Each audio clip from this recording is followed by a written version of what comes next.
Evening, everyone, and welcome. We are Random Encounter Productions. I'm Cody Stone. With me tonight, we have...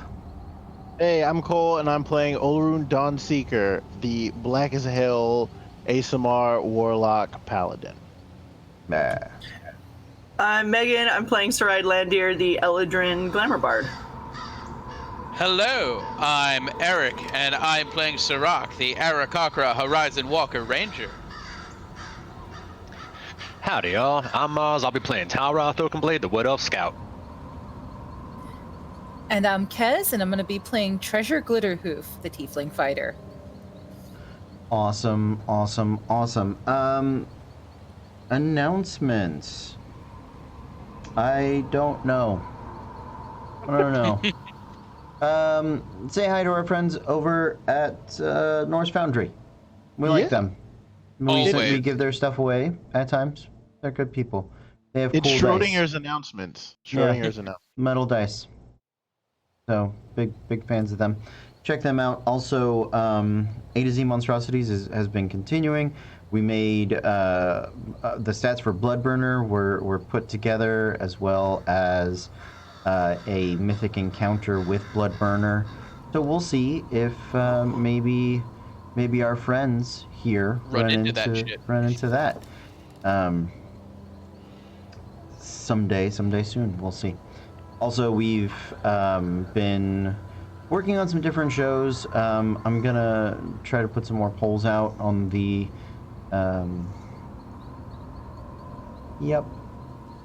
the Discord. Apologies, I am slightly off this evening, so hopefully everything will go smoothly. We did get to play some tabletop sim with one of our patrons.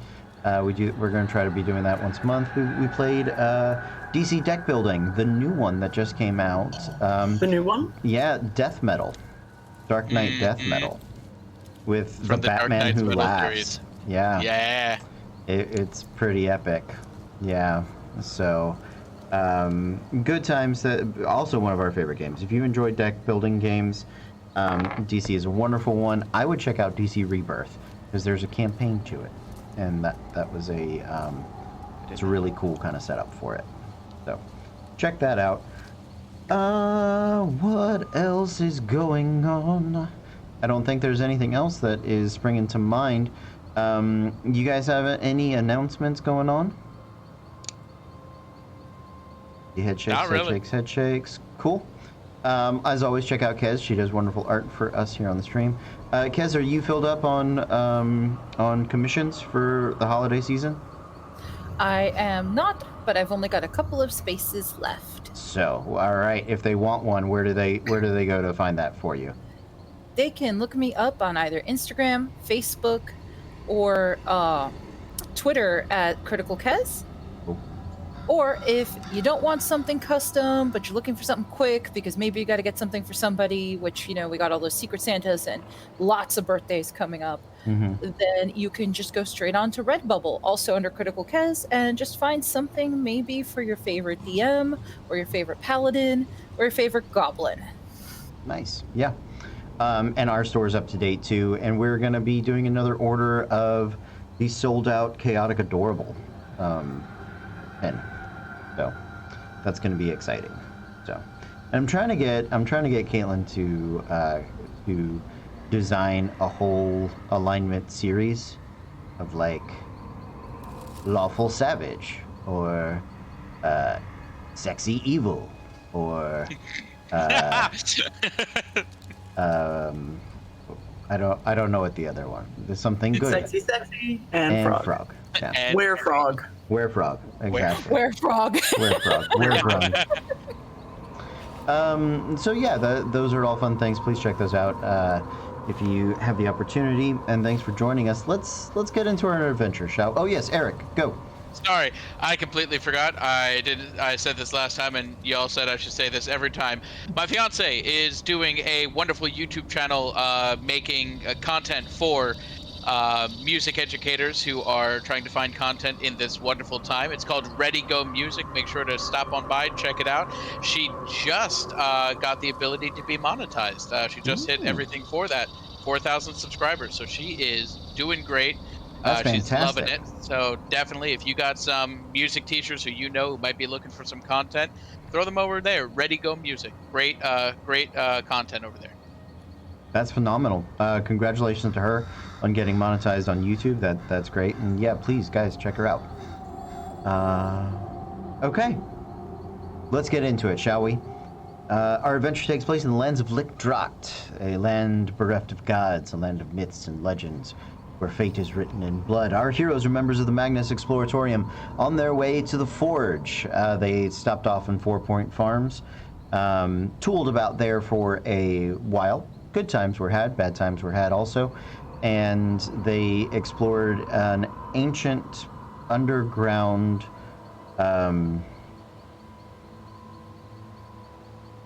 biodome, gene facility. I don't know. There's no good fantasy term for freaky science magic. But with most of the main threats seemingly put to rest, they have begun to venture forth away from 4 Point Finds, further into the west.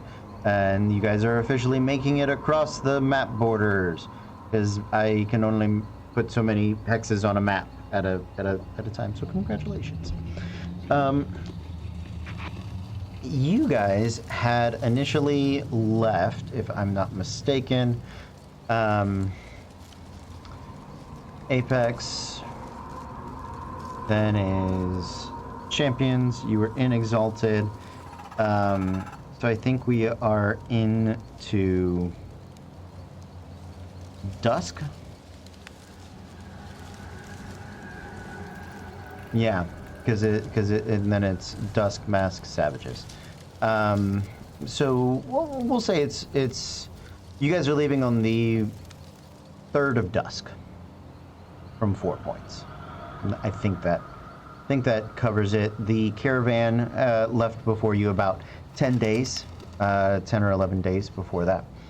So they have a bit of a head start on you guys, and you know that they are planning on venturing across the Great Grassland Plains that stretch between 4 Point Farms and the Blood Gulch River. The Blood Gulch River is a large, a massive river that stretches between north to south throughout most of Lickdracht. It is a major thoroughfare for all the previous empires that have dominated Lickdracht, the most recent one being the Hobgoblin Empire. Many of the roads that led to the east to west, have been destroyed through a variety of reasons and purposes, or at the very least they are poorly maintained. So traveling along these western plains is more difficult than the journeys that you guys have made thus far.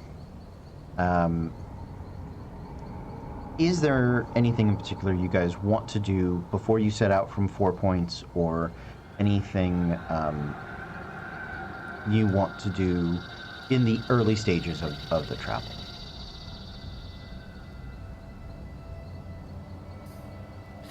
Has Screebers handed out all my necessary reimbursement gold to the farmers whose land has been devastated by kaiju coming out of the ground? Yes, yeah, that has been taken care of. But you guys probably spent a day or two with him running around to some different 4 Points and making those allocations. Let's go ahead and say it is 100 gold worth of farmland and lost crops and reparations that you guys are making to these farmers. And that also helps the people that were being attacked by Kruthix and Iron Cobras and Bronze Scouts and all of those sorts of things that had happened also before you guys. So. And that's out of my personal goal. Okay, absolutely. Good to know. And then if you guys want to, we'll go ahead and say impartial payment for your heroics and the efforts that you made to protect 4 Point Farms. You guys are resupplied for the journey for free, traveling out of here. So no additional costs coming out. They are mostly farming communities. They don't have any great wealth or magic or anything along those lines. You guys did. You guys were. You got to keep the potions, whatever you got off of Burns' cart, although he does retain his cart because it's his.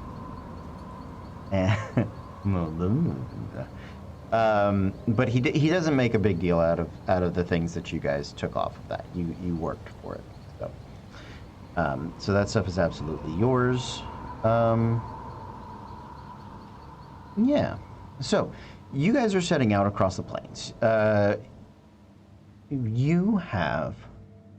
Are you traveling to Vloden Narvakt or Vloden Sravakt? That would be the northern watchtower, or of the Blood Gulch River, or the southern town of. Well, we're trying to get to Velxer's Teeth, so I think we go south. Yeah. That if you are going to search for Olarune's sword Dawnbringer, then you want to go to Velxer's Teeth. Yes. Is that the plan? Is that what we're doing? Yeah. Yeah. So I think we're going I think Vloden so. Stravikt. Okay. Sounds good. You guys set out to the southwest, across the plains. They are vast flatlands. Occasionally a hill or two, but they are Central Florida hills at best. I'm not even talking like the Panhandle hills. Those are like a Panhandle hill. You're like, oh, I'm going uphill. Oh, look, I come downhill. No. I'm talking the will get drowned with rising seawater portion of hills, right? And so the sightlines are broad. They're easy to see. But the grasses are high. There are plenty of times where there are things in the grass hiding in the roads. I would like one person to roll me a percentile, please. Everybody would have a percentile ready, because those are going to be they're going to be something we dig into tonight, as that's how I make a lot of my random determinations or stuff. Percentile. I'm ready. Yeah. I already got it rolled. Good. What you got? 6. A 6. Okay. We're all Absolutely. gonna die. That's You're- amazing that you would roll divine intervention like that. You're not gonna die. What I'm gonna say is probably the first time you encounter this is as you're traveling out from 4 Point Farms. Let's say you're probably right on the edge, maybe 2 days out of 4 Points, and there are no roads. There aren't really any like treaded paths. And as you guys are riding, you have your 3 carts. Who do you guys suspect is driving the first, second, and third cart? Talroth, Stitch, and maybe Sirach? Sure. Because it's Dexy. I did do fairly well when we were running for our lives from the Drakes. So I will take that. Yeah. Okay. So Rock, since you are the one that is here, the other guys are driving behind you. So Rock, you're driving that first cart, and I'd like you to make a handle animal check, please. Animal handling. Animal yes. handling. Beautiful. 10. A 10. Okay. Yes. 8 plus 2. Nicely done. Okay, so that that barely fails, and what you're watching is that your eyes are out over the horizon, right? You're watching the grasses sort of dance in the wind, the blowing of the breeze, and it's relatively temperate. You've entered into fall, so it is starting to cool off, but not to a point that anything is chilled or anything like that. And you hear the high-pitched neigh of your horse as it begins to catch its hooves on something, and you watch the horse that is pulling the cart just take like a header, and you try to hold on to him, and he ends up sort of tripping and breaking that part of the wagon that like hitches to. And all the wagons sort of stop, and your horse is down on the ground, struggling to get up at the moment. Oh God, Ambrosius! I wonder if he's okay. And I'll like hop down to kind of take a look at him and like rub the mane, being like, "It's okay, bud. It's okay." But also, let's see if what's wrong here and see if I can't discern what happened, what he tripped over. Make a I'll take nature or medicine. Oh, you want to see what he tripped over? Yeah, like what tripped him up? Sure. I mean, we're making glue either way, but I just want to know what happened. So making an you don't need to make an investigation check, but what is your investigation modifier? Yeah, +1. +1. That's fine. So it takes you a few, maybe a minute or two as you start pulling away at some of the grass, and you can see that here in overgrown, in the high grasses and in the weeds, and partially like reclaimed by the earth, there is an old cart. Looks like somebody that had been. You're not really sure. You only have a 1. With another 10 minutes, you could probably dig it out and see like where it came from. But it looks like parts of a wagon. It's flat. It's low to the ground. It's one of those things that, without the grass there, it probably would come up to a foot or 2 off the ground. They're not very high, but just not something you were expecting. And your horse definitely didn't see it. Like they just clomped into it. Clippity clopped right in. Hey guys, looks like there's a partially obscured wagon over here. And just start like removing, like how. First of all, is this horse gonna make it? A medicine or a nature check for veterinary skills. Okay, medicine. Can I assist? Sure. Thank you for the assist. First one I rolled was a 6. The second one was an 18, which gives me a dirty 20 on medicine. Nice. You inspect the horse. It looks like his one of his front hooves is a little swollen, bruised, maybe sprained, but not broken. You don't feel any breaks in the legs. He probably can't pull a wagon for a day or 2, but there's no need to put him down. And maybe with like some concerted healing magics and a day of rest, he'll be 100%.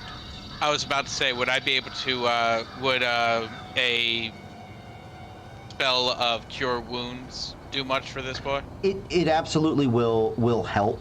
Yeah, and if you guys were to like use your spell slots for throughout the day, cure woundsing him every 10 minutes or so, you'd probably keep the swelling down and be able to keep him pulling the wagon. If you committed those spell slots, I would say a cure wounds an hour. Yes. So can it be me because I get my spell slots back in a short rest? And I do have cure wounds.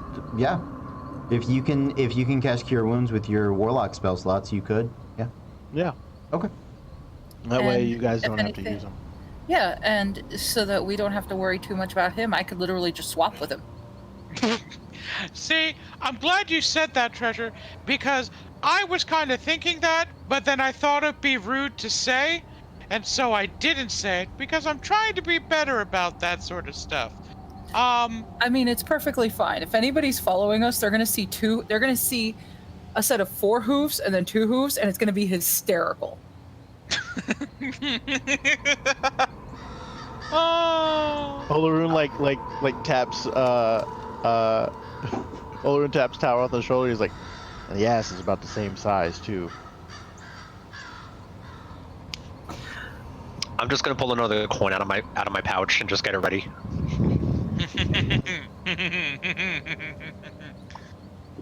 Oh my god. I'm gonna go look and see what messed up the horse.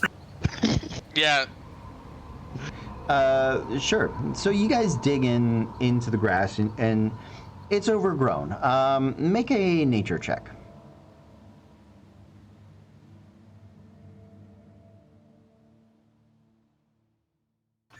5. 5.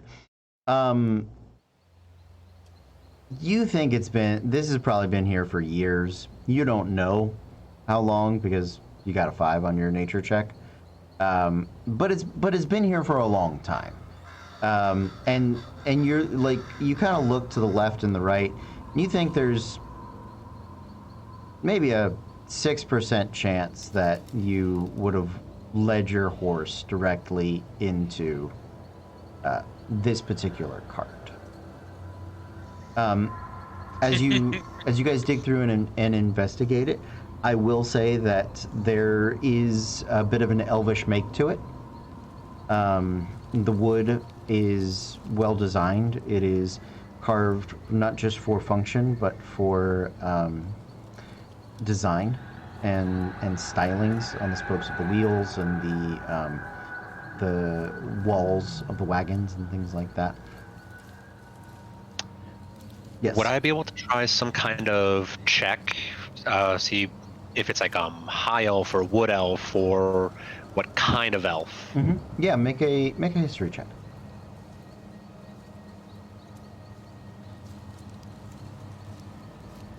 14. Okay. You actually do recognize, maybe not the exact nature of this wagon, but you do recognize the stylings of it. It does have the elvish mark of making from Balcliffe, which you would know was a great elven wood elf city. It's to the south of here. It is about a generation or so ago. The city was assaulted, laid siege to by hobgoblins, and not many elves escaped. And the ones that did were sort of dogged across the continent by hobgoblins on the way. So that gives you a bit of a timeline on this cart, or at least the style of it. Knowing that, I mean, would it be too much to try to figure out if this cart was leaving or heading towards that city, or? I'll tell you what, give me a survival check with disadvantage.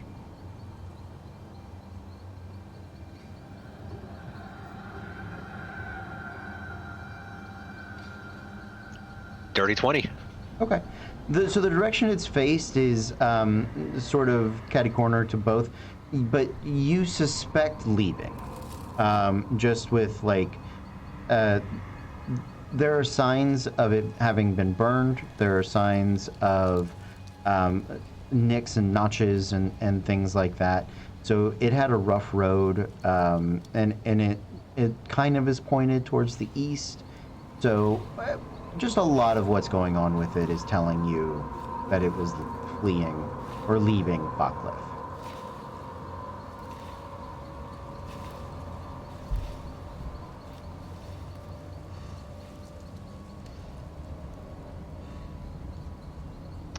Yeah, I'll just relay that to everybody and then just kind of look off into the distance, just kind of trying to map things out in my head. Sure. Absolutely. He does the old Christian, like, like look off into the distance. The Captain Charisma. Mm-hmm. Mm-hmm. I'll miss Christian. Oh. So that's about all there is for that. And you guys get your stuff together, and between treasure and the horse and some cure wounds, you don't lose much time. You keep a sharper eye out for the horses as you guys are moving. The grasslands are, like I said, they're still pretty high. The grass stretches up to maybe 2-3 feet, so it can obscure some things pretty low in it. I'd like one of you to roll me a D6, please. Eric, 5? it's your cart. 5. Okay, great. And somebody else roll me a percentile. Do you want me to do it again, or Treasure's got it? Better than a 6. Better than a 6. 76. 76. That's better than a 6. That's 70 So- better than 6. That- It's also the Fallout game that I've just bought, so it's perfect. Oh. It was meant to be. Yeah, so you guys are stretching out. It's been a few days. You've been keeping your watches up to date. You don't seem to run into much. Occasionally, wild coyotes or prairie dogs, small canines and predatory cats sort of venture close to your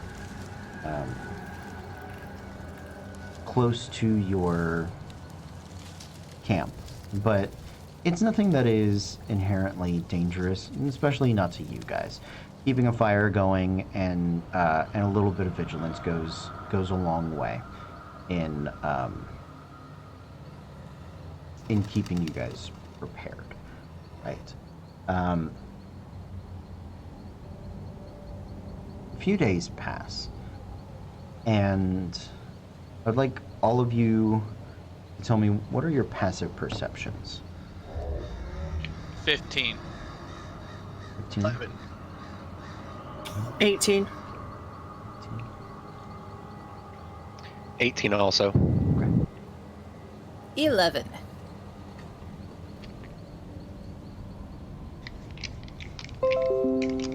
No, stop it. Nobody cares. I mean, actually, that's relevant, but I mean, not to this. Stop it. Go away. News is important. Go vote.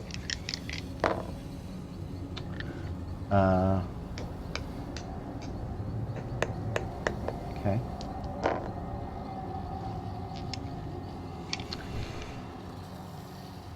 As you guys are moving down the road, Sirach, Ride, and Palroth, you notice the tracks of a wagon that has been traveling across the grasslands. You recognize them as wagon tracks. You also recognize like some hoof prints. Up ahead, we're going to say about 200 feet, because the grass is sort of been cut and trampled where a path has been walked through. Pretty easy to see, but the one thing that seems odd is that it does seem to just disappear. They seem to stop you're looking straight ahead, just to your left, so like 10 o'clock, about 300 feet up. They just seem to kind of end. Are you guys seeing that? Yes. Well, I think it's more accurate what we're not seeing. Do you want me to fly up and maybe take a look from a higher vantage point? Can I do an active check to see if there's like a magical barrier or something, or Sure. like a hallucinatory terrain, some nonsense. Give me, make a perception check.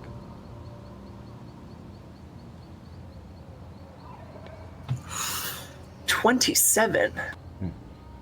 Nothing seems to be magic. There is something different about the grass that is in that area. It looks slightly less green, less well fed, less lively, and a little thinner in that area.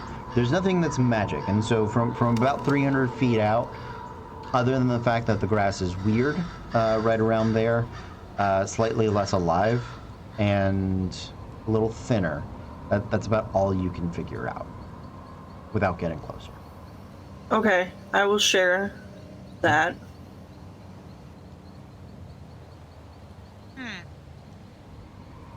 Do you want me to, like, I can, like, fly over top of the weird grass area, and then I can, like, throw something down, maybe see if something reacts?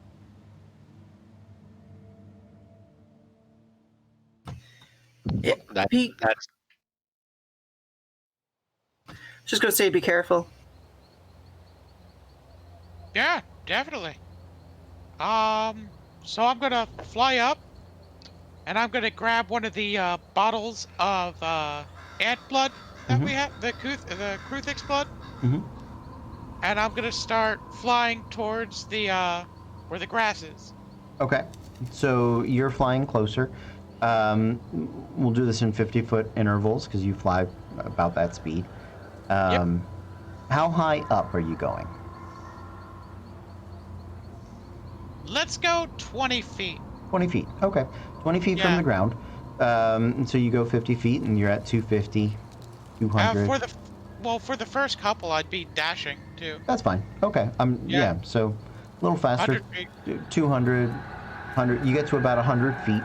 At 100 feet in that angle, you've seen this grass. You definitely recognize the area. You would say there's a stretch of it that is about the width of a cart and a half, maybe two, where the grass, and it is maybe 20 feet long.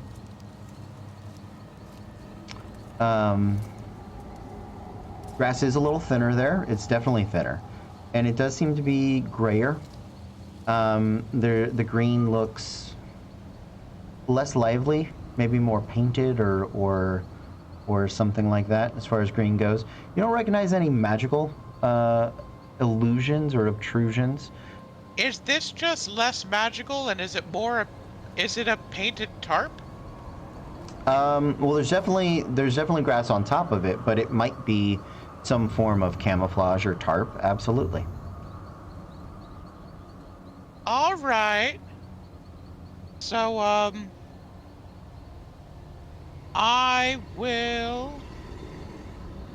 Yeah, I'm gonna just, I'm gonna lower myself down to about 10 feet off the ground, and I'm just gonna be like, hello?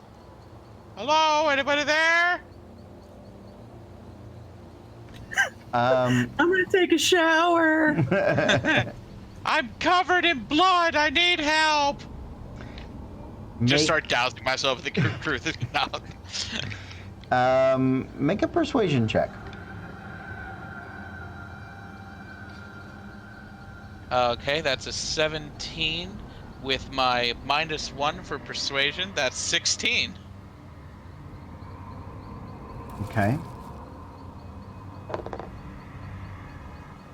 Remember, kids, just because it's your dump step doesn't mean you can't try it. Sure.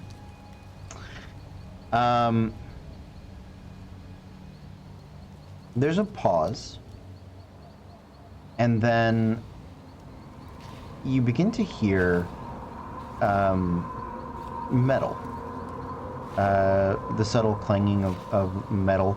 You recognize it. You've often heard it on Treasure or Olaroon. Sounds like heavy armor. People in heavy armor. And so about... How close did you get?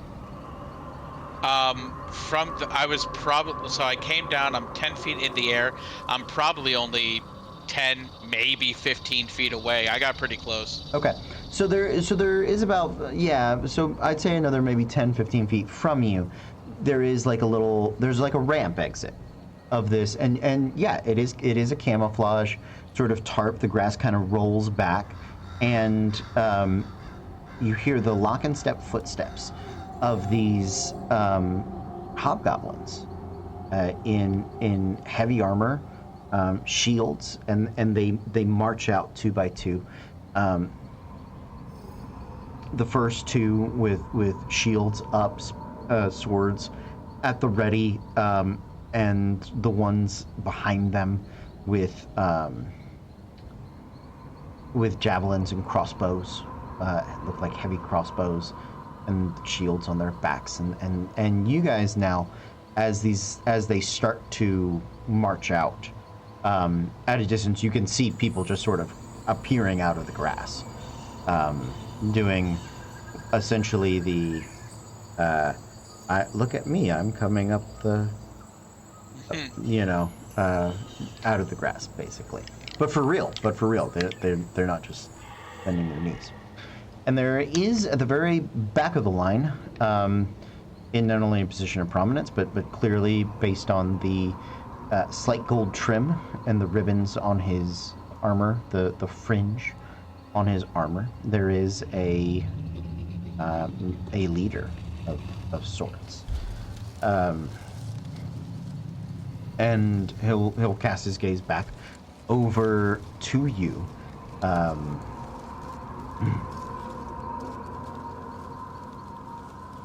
And who is this?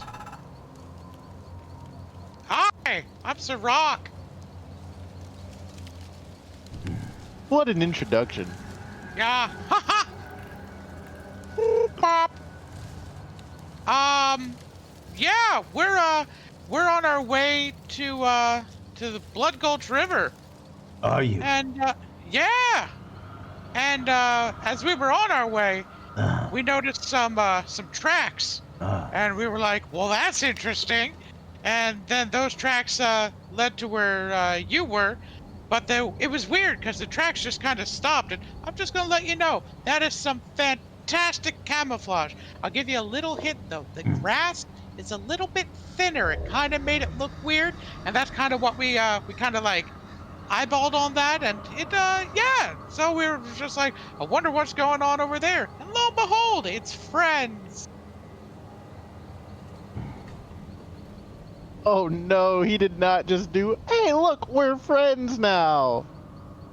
I appreciate your candor. Tell me, are your friends as luxuriously armed as you are? Oh, here we go. And you see his eyes cast to the blades of House Ilrain that sit on your hips. I mean, if anything, I wouldn't even call them my friends, really. I mean, they're just travel buddies. I mean, we are at friends. best, we're friends, yeah. But them, I'm just traveling with them. They barely have anything on them.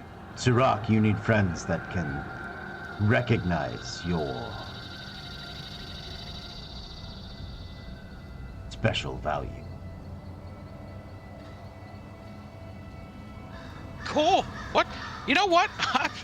I'm just now realizing I said my name. I didn't even ask what yours was. So what's your name? Groko. Groko. Groko. I like it. It rolls off the beak. Come inside, Groko. Sirach. Let's Well, be friends. I love that idea.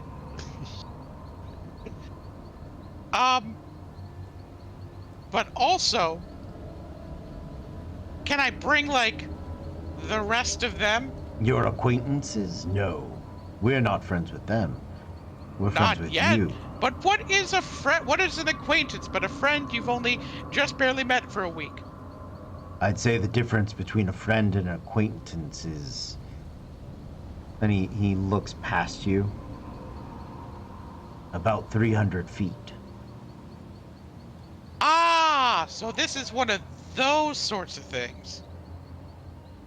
Doesn't have to be. Oh, but I think you want it to be. Come inside, sir. Okay. And I'm gonna step in. Okay. Okay, but I'm going to strategically stand. I'm only going to go in 10 feet. Okay. So I drop my d20, and you fly down towards the ramp. You get 10 feet down it underneath the cover. You guys watch as Sirach disappears into the grass. And as you look down there, Sirach, you can see there is... It's not big. There's a wagon. There's a couple of horses. Larger breed of horse. And in the back, looks like they have some gear, armor and arms and such like that. And the soldiers stay up there, and Groko begins to make his way in behind you. He gives you a 5-foot buffer sort of between you and him. And Sirach, Yes, Groko. I appreciate your willingness to participate in these friendly interactions. So, let's make our business brief but well known. You've come across our land. Your swords will make good payment. You know what else would make good payment? He waits. Payment. Such as? Gold, silver, gems. Heaps of payment that you can pluck from the very bags. So, let's talk like businessmen. Sirach says, leaning against the side of the wall. Okay. Thus far, make a persuasion check for him.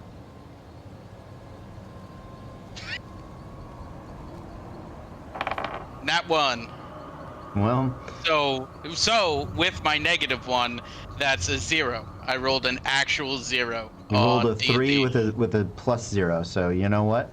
He still wins. Oh, I was so able to beat him, and that's not the case. Yep. No, Sirach, I don't think so. One doesn't come across blades finely made as that, unless they are either capable or have capable friends. So, Aha! I won't be risking my men's lives today, when you can simply give me the blades and walk out of here with your feathers intact. So, if I'm getting this correct, it's either the blades or you're gonna take them from me. Yes.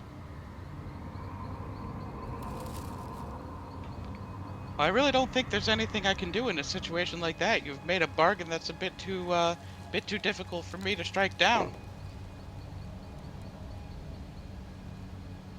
And Sirach will very slowly place hands, not like correctly as you would take to fight with the blades, but place his hands on each of the pommels and unsheathes the blades, and then casts Zephyr Strike. Okay. I would like you to flip for initiative. 9.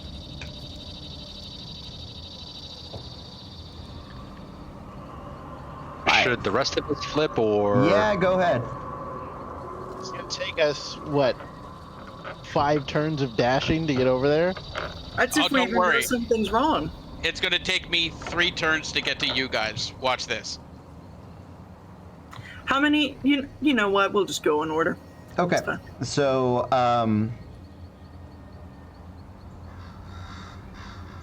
everybody that is not Sirach, go ahead and make me a perception check at disadvantage. –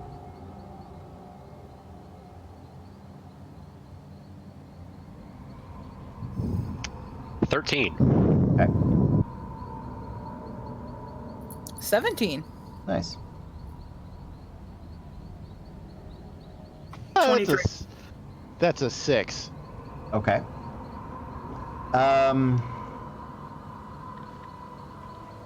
There's nothing for you guys to perceive as being off yet.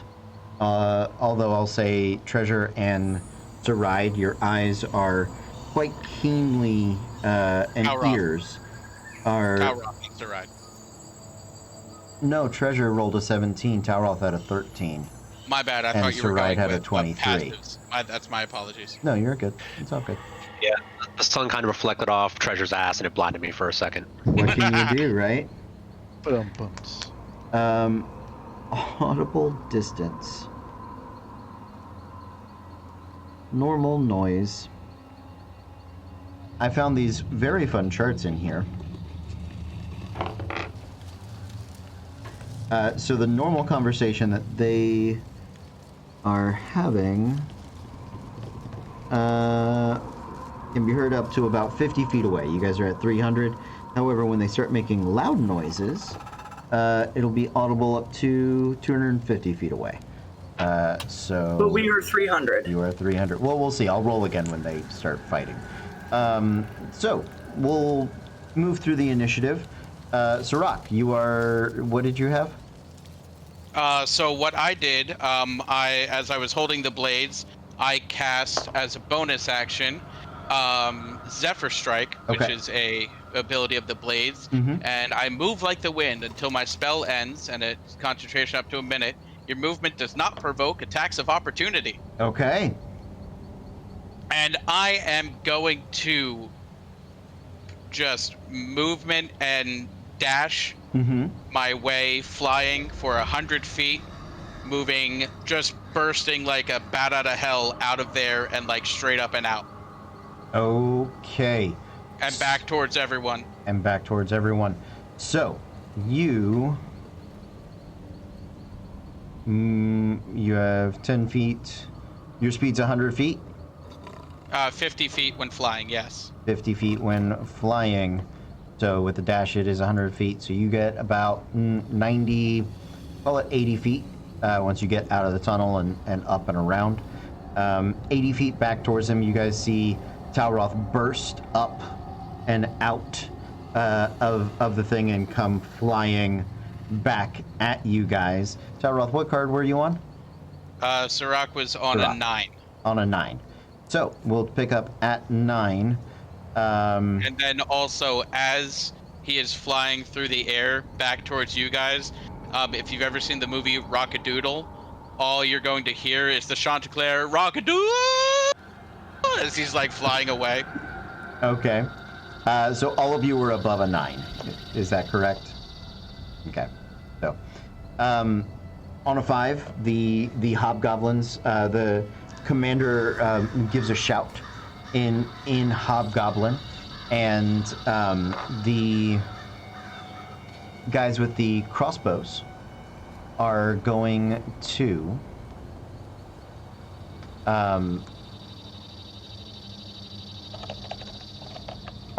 to take some shots at you.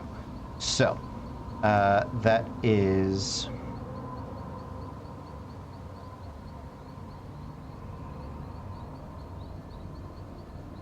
apologies. It's gonna be 4 people, and you're within their range. Oh yeah, absolutely. And let's go ahead and do this. 14 and 18 with a +5 to hit, so 19 and 23. Yes. And Yeah, they'll both hit. the 8 is going to miss, but the 22 should hit Okay. also. And, Yep. And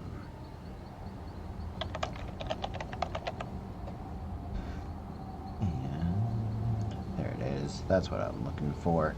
Yep, so that is 3d10. There we go. I have a bunch of those. Look at that. That's why I put that. Sometimes I do things smart. 19 points of piercing damage as 3 crossbow bolts whiz into the air. You guys hear the heavy snap of the strings rattling against the bent bow, and the thunk of them flying out and them slamming into 3 of them slamming into Sirach. New round. What a waste of a queen. Oh, I redraw the 2. 8. Bad guys are on an 8. So, that gives us Talroth on the ace. So Sirach's about how far away from us right now? 220 feet.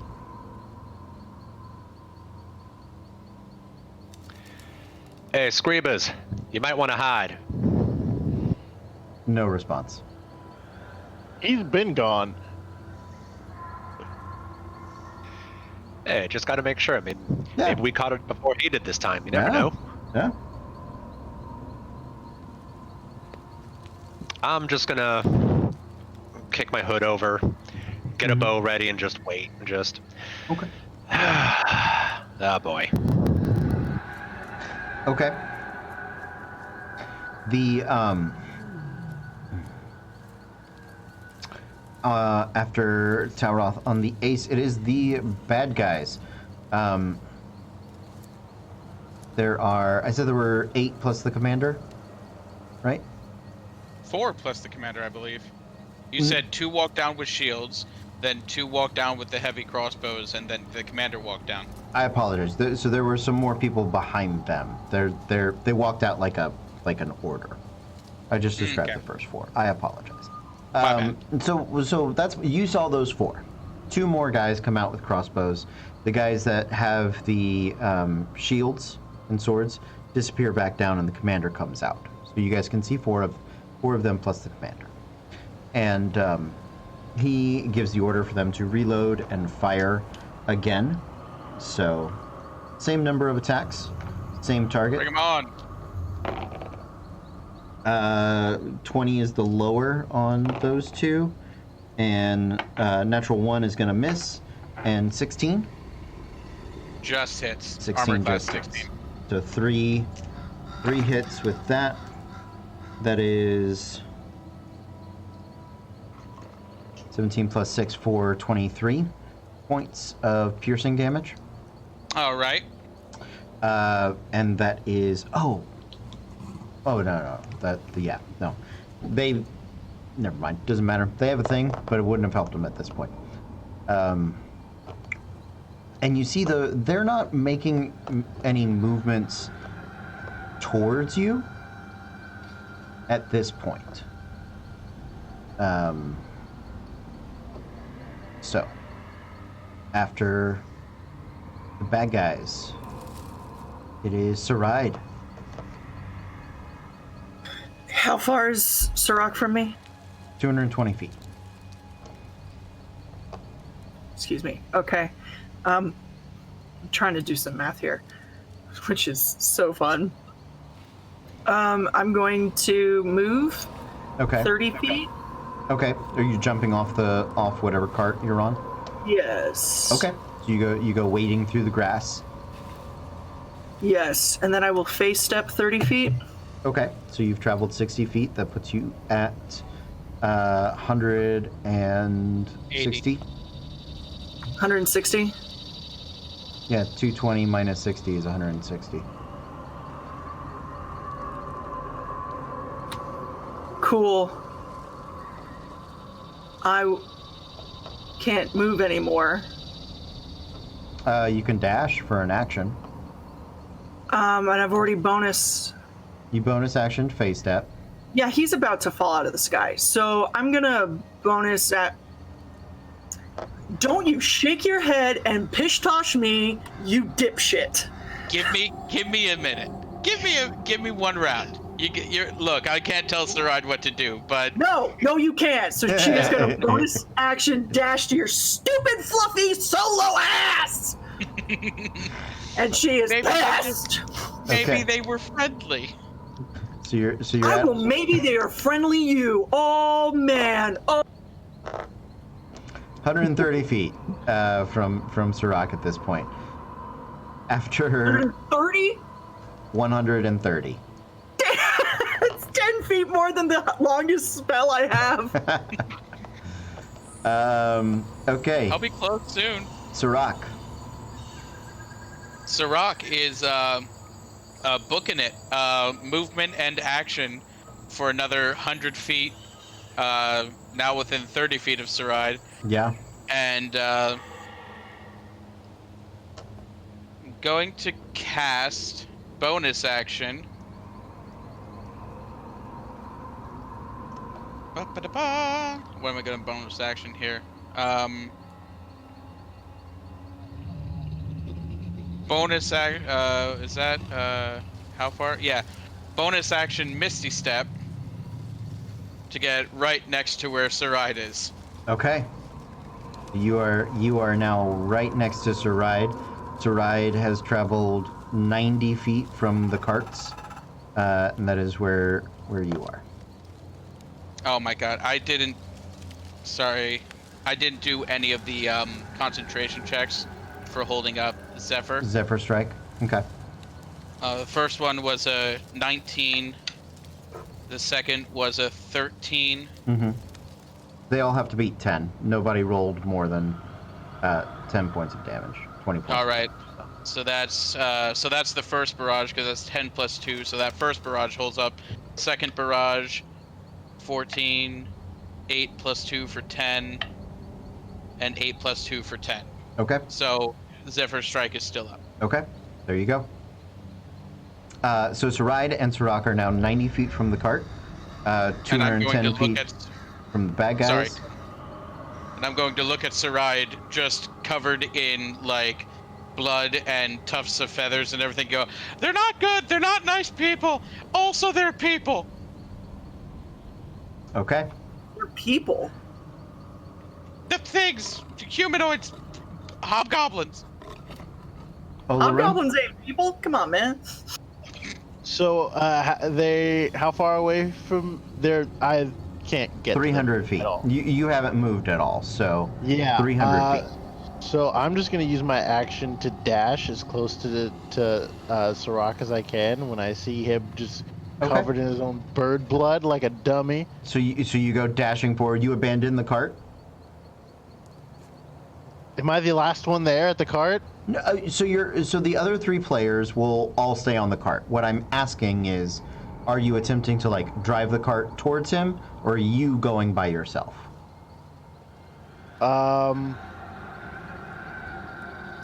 You know what? I think I will try to drive the cart closer to him. So we will say that you can either drive Sirach's cart, because he was the driver on that, or you could have Fable drive the cart, or you could take Thozen or Clever Stitch's cart. And I'll make checks for them. Yeah, I'll just take Sirach's cart. Okay. And then like do the whole yeah. Okay. Are you proficient in land vehicles? I am not. Are you proficient in animal handling? I am not. All right. Make me a dexterity check. Oh god. This is a bad idea. This is a really bad idea. That's a 7. You're fine. Right now, you realize, like, and they go, and you kind of jerk backwards, and you're like, I did not expect it to work like that. So, you understand the basics of driving a cart, but But if this gets hairy, that could be a problem. So you travel 30 feet with the cart and dash another 30 feet, 60 feet. So you are 30 feet from Sirach and Saride. Remember these numbers. And you are 240 feet from the bad guys. Okay, and who else is on the cart with me? I'll say Fable. Okay. Yeah. That way one of them it can always drive the cart, and that will essentially be what they are doing during this conflict. Okay. Okay? All right. After Olaroon, Treasure. Okay. Not exactly fast, but definitely got to get out there.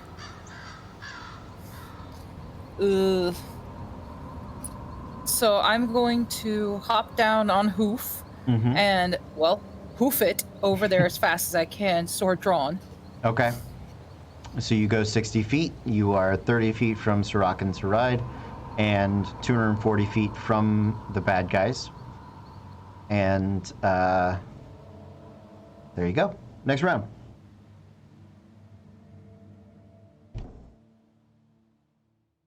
Bad guys are on a 9.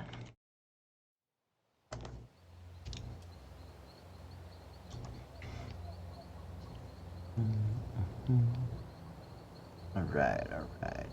10. I see 3. 8. Oh, okay. Olaroon, what'd you flip? Oh, mine was a 4. A 4. All right. Yeah. Sirach, you're up first. I just realized I put it in the wrong chat It happens. because I'm dumb. Olaroon, Saride, and Treasure. So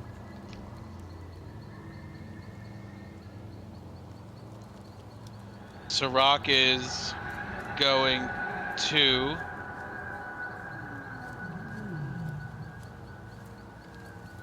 cast a 2nd level Cure Wounds on himself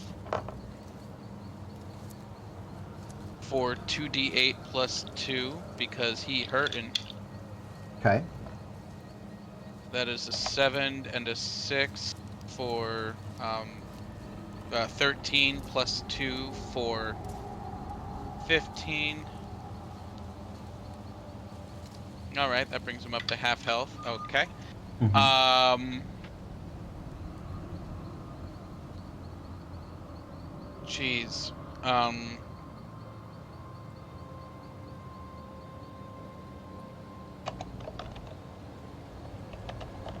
Gonna hang on to that for now. Have I been able to notice they haven't moved any closer, right? Not yet. And do I happen to have the knowledge from Rangerness of how far a large crossbow like that has a range? Close range, 100 feet. Far range, maybe 240, maybe 300. All right, I'm gonna look at Saride and was like, That's a lot of crossbows they have. We probably should move back a little bit. You don't want to be this close to crossbows. Those things hurt. and I'm going to take my I'm gonna move back 30 feet so I can be with Olaroon and no, I'm not gonna leave Saride there. She just came up to save me. That would have been the worst. Fuck you, run, you coward! I will die with my principles. So 400 feet is the far range on a heavy crossbow. Okay. So in that case, I am going to, I'm gonna kind of stick with Saride. And then I'll use my action to sheathe the Blades of Ilrain, Okay. which drops Zephyr Strike, and I'll Okay. pull out my pull out my bow and arrow. Okay. And that's where I'm gonna end the turn for the moment. Okay, after Sirach's turn is the bad guys.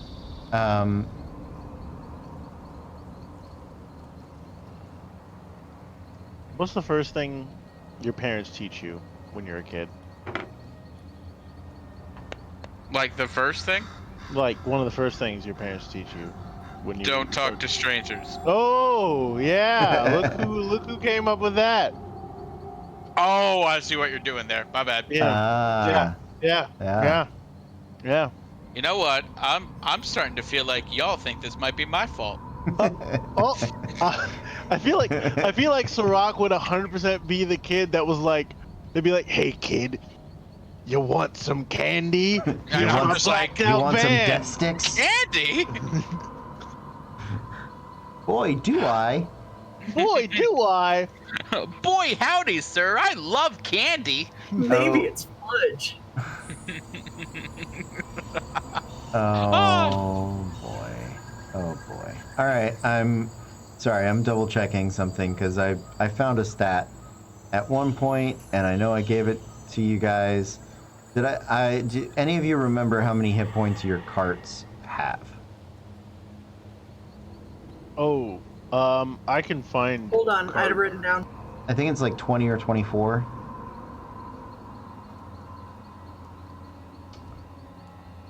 I believe it's based on material. Object hit points. Large. Cart.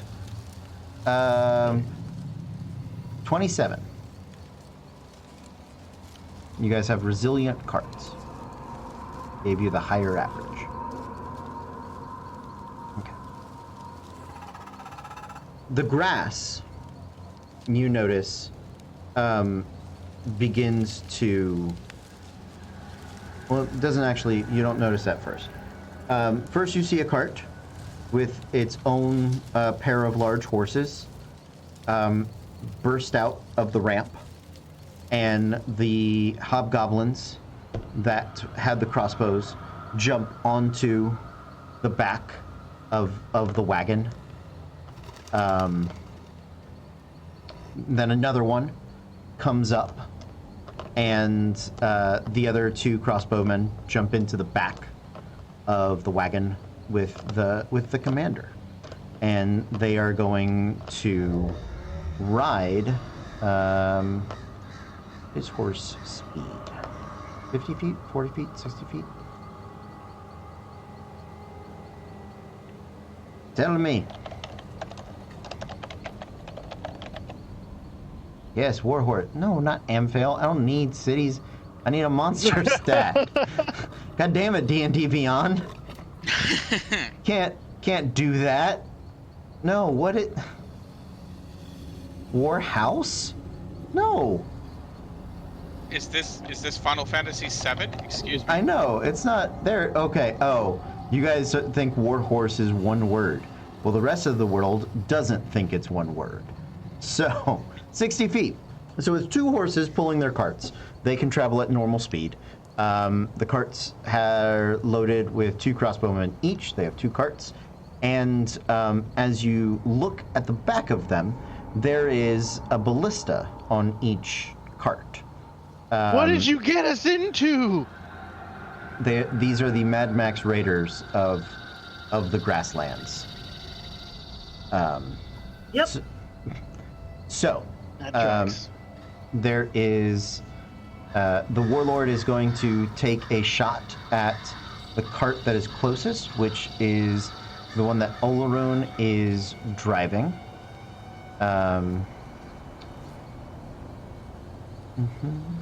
AC of your cart is 15 because they are made of wood. The material determines their AC. Cards have more than I do, just wanted to say it. And they have a +6 operating the ballista. Ballistas are slow to reload, though. So, here we go. That is a 9. So as Olaroon, as you're driving towards him, Sirach and Siride are there. The war carts burst up and out, and there is a ballista that the war leader of this group turns, and you hear the massive sort of thunder crack as the rope springs against it. This large, looks like a paint mixer kind of spiral, wicked kind of bolt goes whizzing past the cart and whizzing past the other cart and the other cart, and it's like, oh my god! And they come riding up 60 feet. So bad guys are now. I have to keep track of distances. Bad guys have moved towards you guys 60 feet. So Which should put them within 160 feet. it's 150 feet from Surat Saride, from S&S Music Factory, and 100. No. So you guys, it was 300 minus 90 minus 60, 150. Yep. Okay. That makes sense. And everybody else that had moved 60 feet is 240.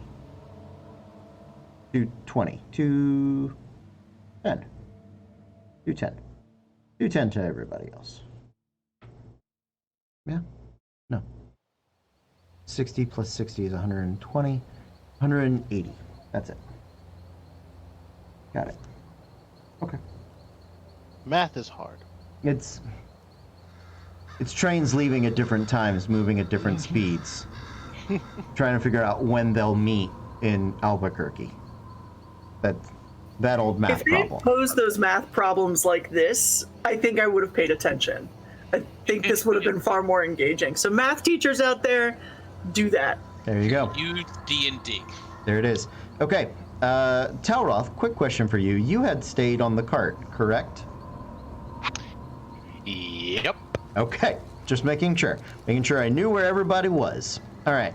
And it is Talroth's turn. So Talroth, what would you like to do? The crossbow people, they ready actions so that when somebody is within 100 feet, they can shoot without disadvantage.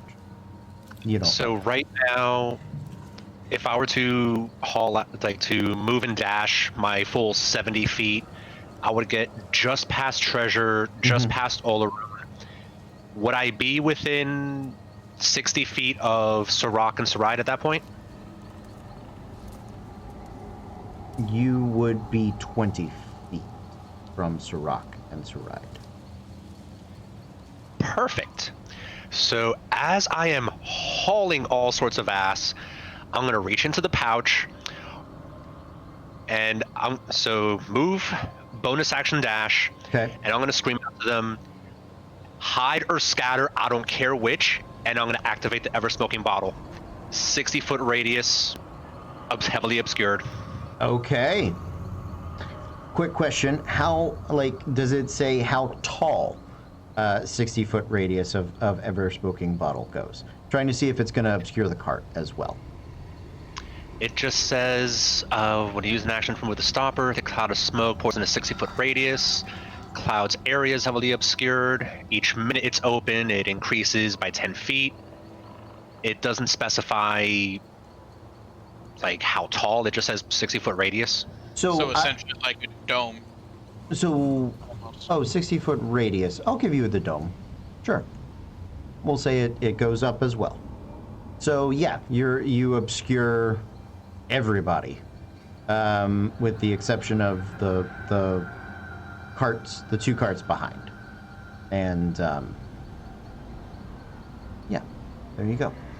After Talroth, it is Olaroon.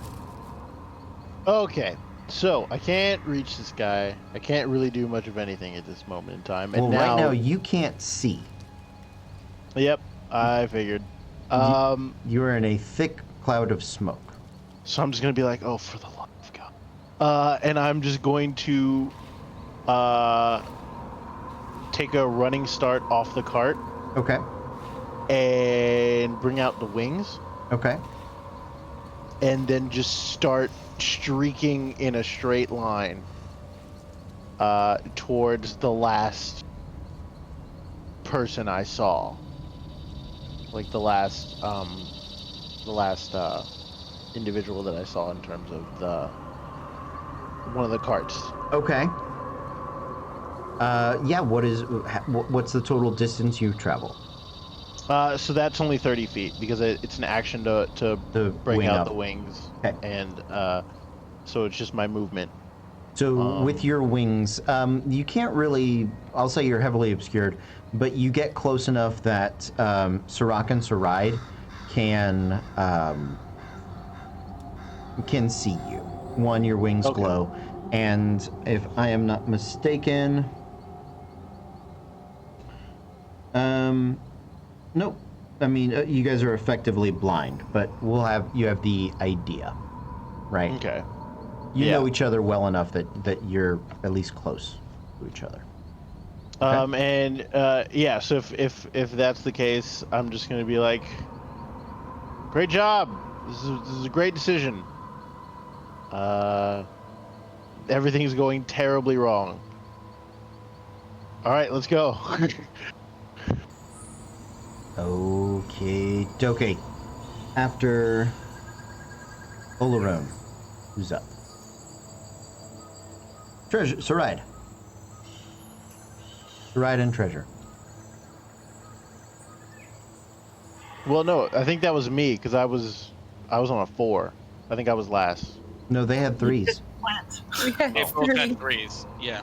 Well, never mind. Treasure, you go. Okay, well, I know Talroth just blasted by me. I know that Sirach and Saride were still in front of me. I'd personally like to corral everybody Okay. before trying to GTFO. Okay. So she is going to proceed forward, but with some caution, seeing if she can find at least the people that she knows are right there. Okay. Roll me a D10.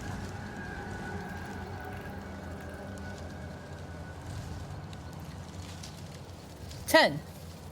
Okay. You go in that direction.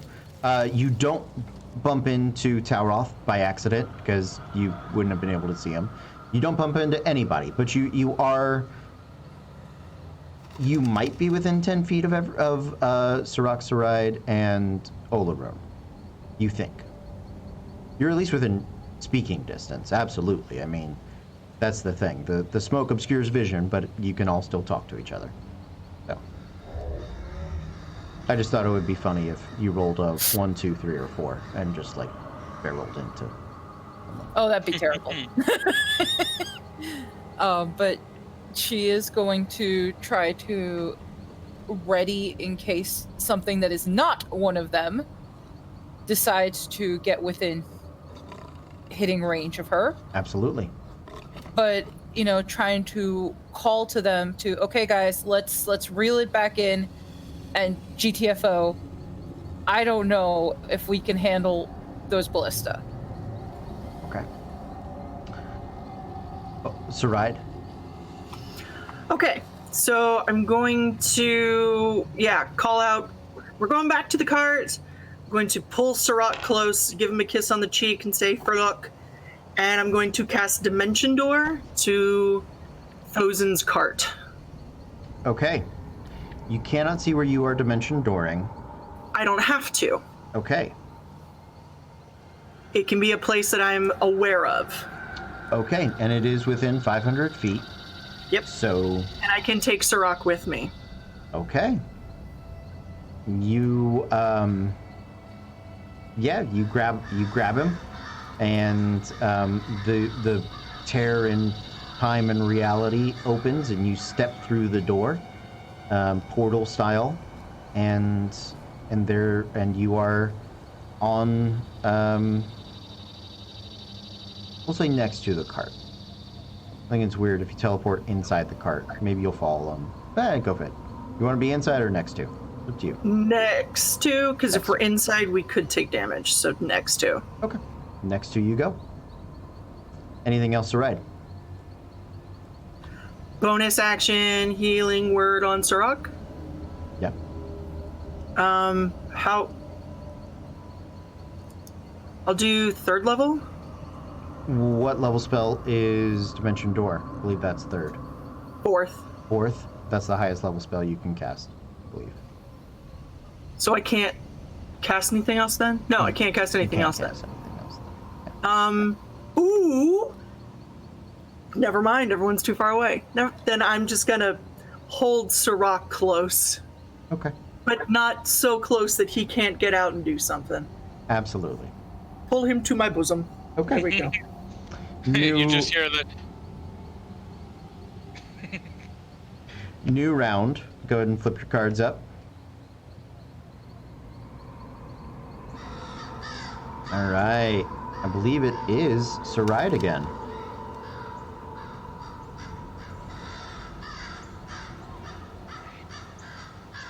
What were the bad guys on? So none of you can see them.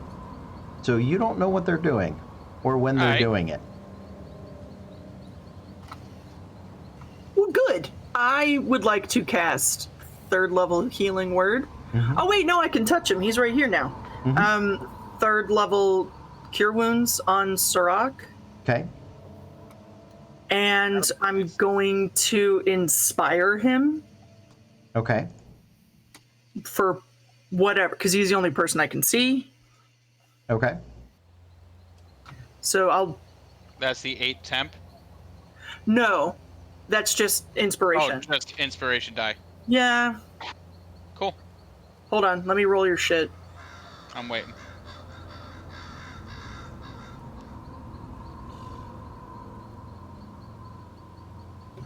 $19.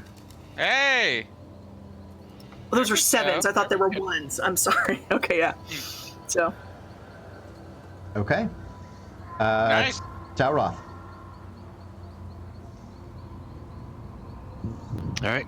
Use an action to close the bottle Okay. to stop the smoke from pouring out. Okay. So the rest, whatever's out, will just naturally disperse. Mhm. I know everyone's around me, so I'm just going to call out, haul ass back, let's get out.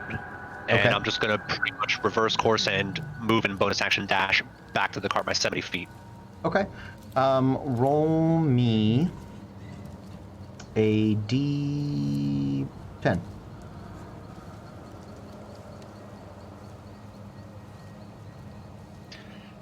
10.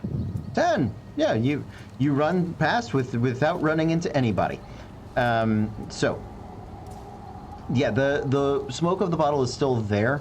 It does dissipate under the winds. The winds are moderate. They're not real strong right now. So the smoke is still there. You think in a round it'll be lightly obscured, and probably a round after that it'll be gone. So just looking at its pervasiveness, but it doesn't immediately just go away. So letting you guys know. Anything else, Talroth? Nope. I just wanted to just rush in, get everybody cover for a second Yep. from those crossbows, and then get my ass back out of there, back to Okay. the carts. Yeah, sounds good. Sounds good. After Talroth is Sirach.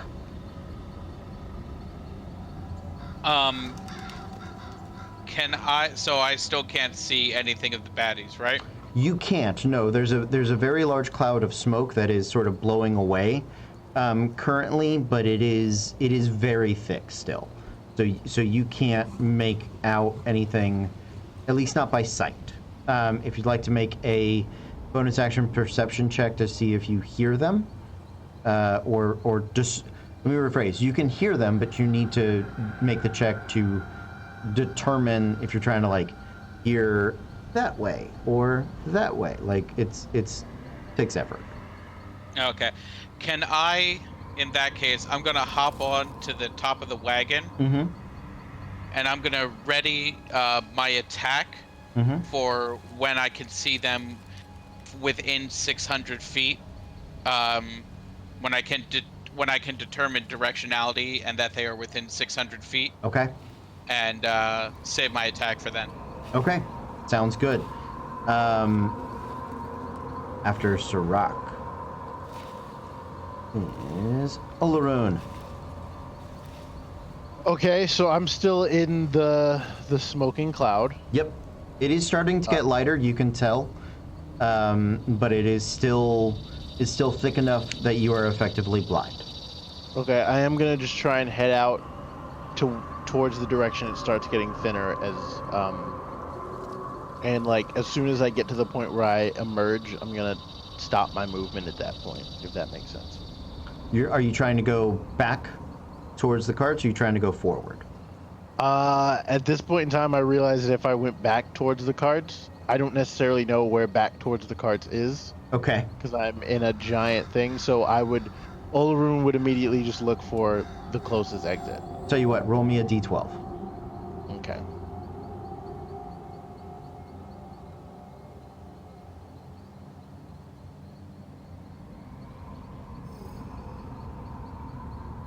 That's a 5.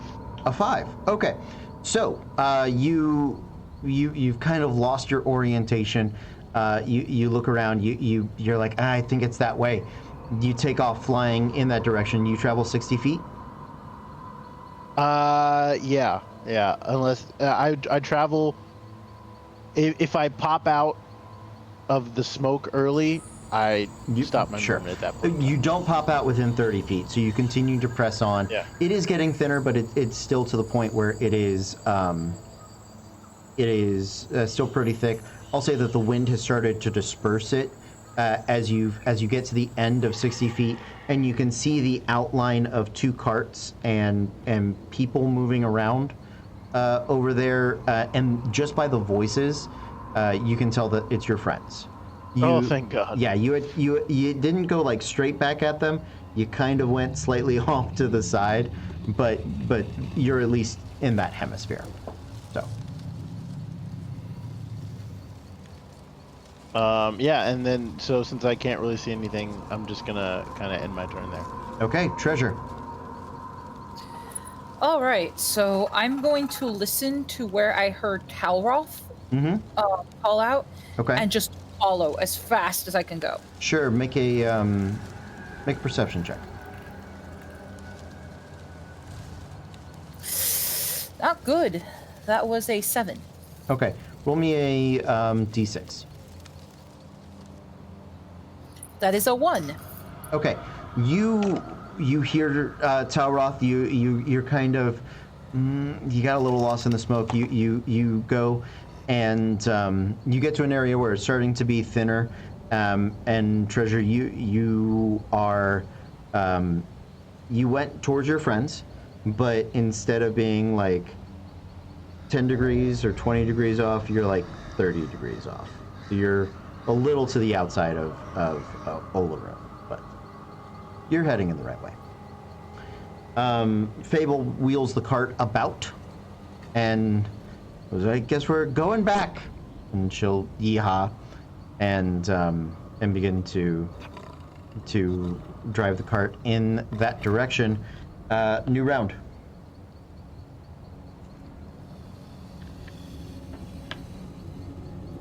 Okay. Up top, Talroth. For the king, I believe. Yes? Yeah. Talroth, the wind has started to pick up. Your smoke from the ever-smoking bottle is now lightly obscured, so disadvantage on perception checks. So you're starting to now see like outlines of people through there. It looks as though those carts came a little forward, but when they couldn't see, they started kind of like circling about. You guys still have a fair bit of distance on them. About how far away are they right now? Because I know getting specifics of, oh, there's like 5 on this cart and 3 on that one. That's not going to happen. But right. You said I can see like the general shape of the cart. Mm-hmm. Yeah, make perception checks at disadvantage because it is lightly obscured, and you might be able to rough up some distance. Okay, that was a 19. 19. Yeah, you think they're in the 150-foot-ish range?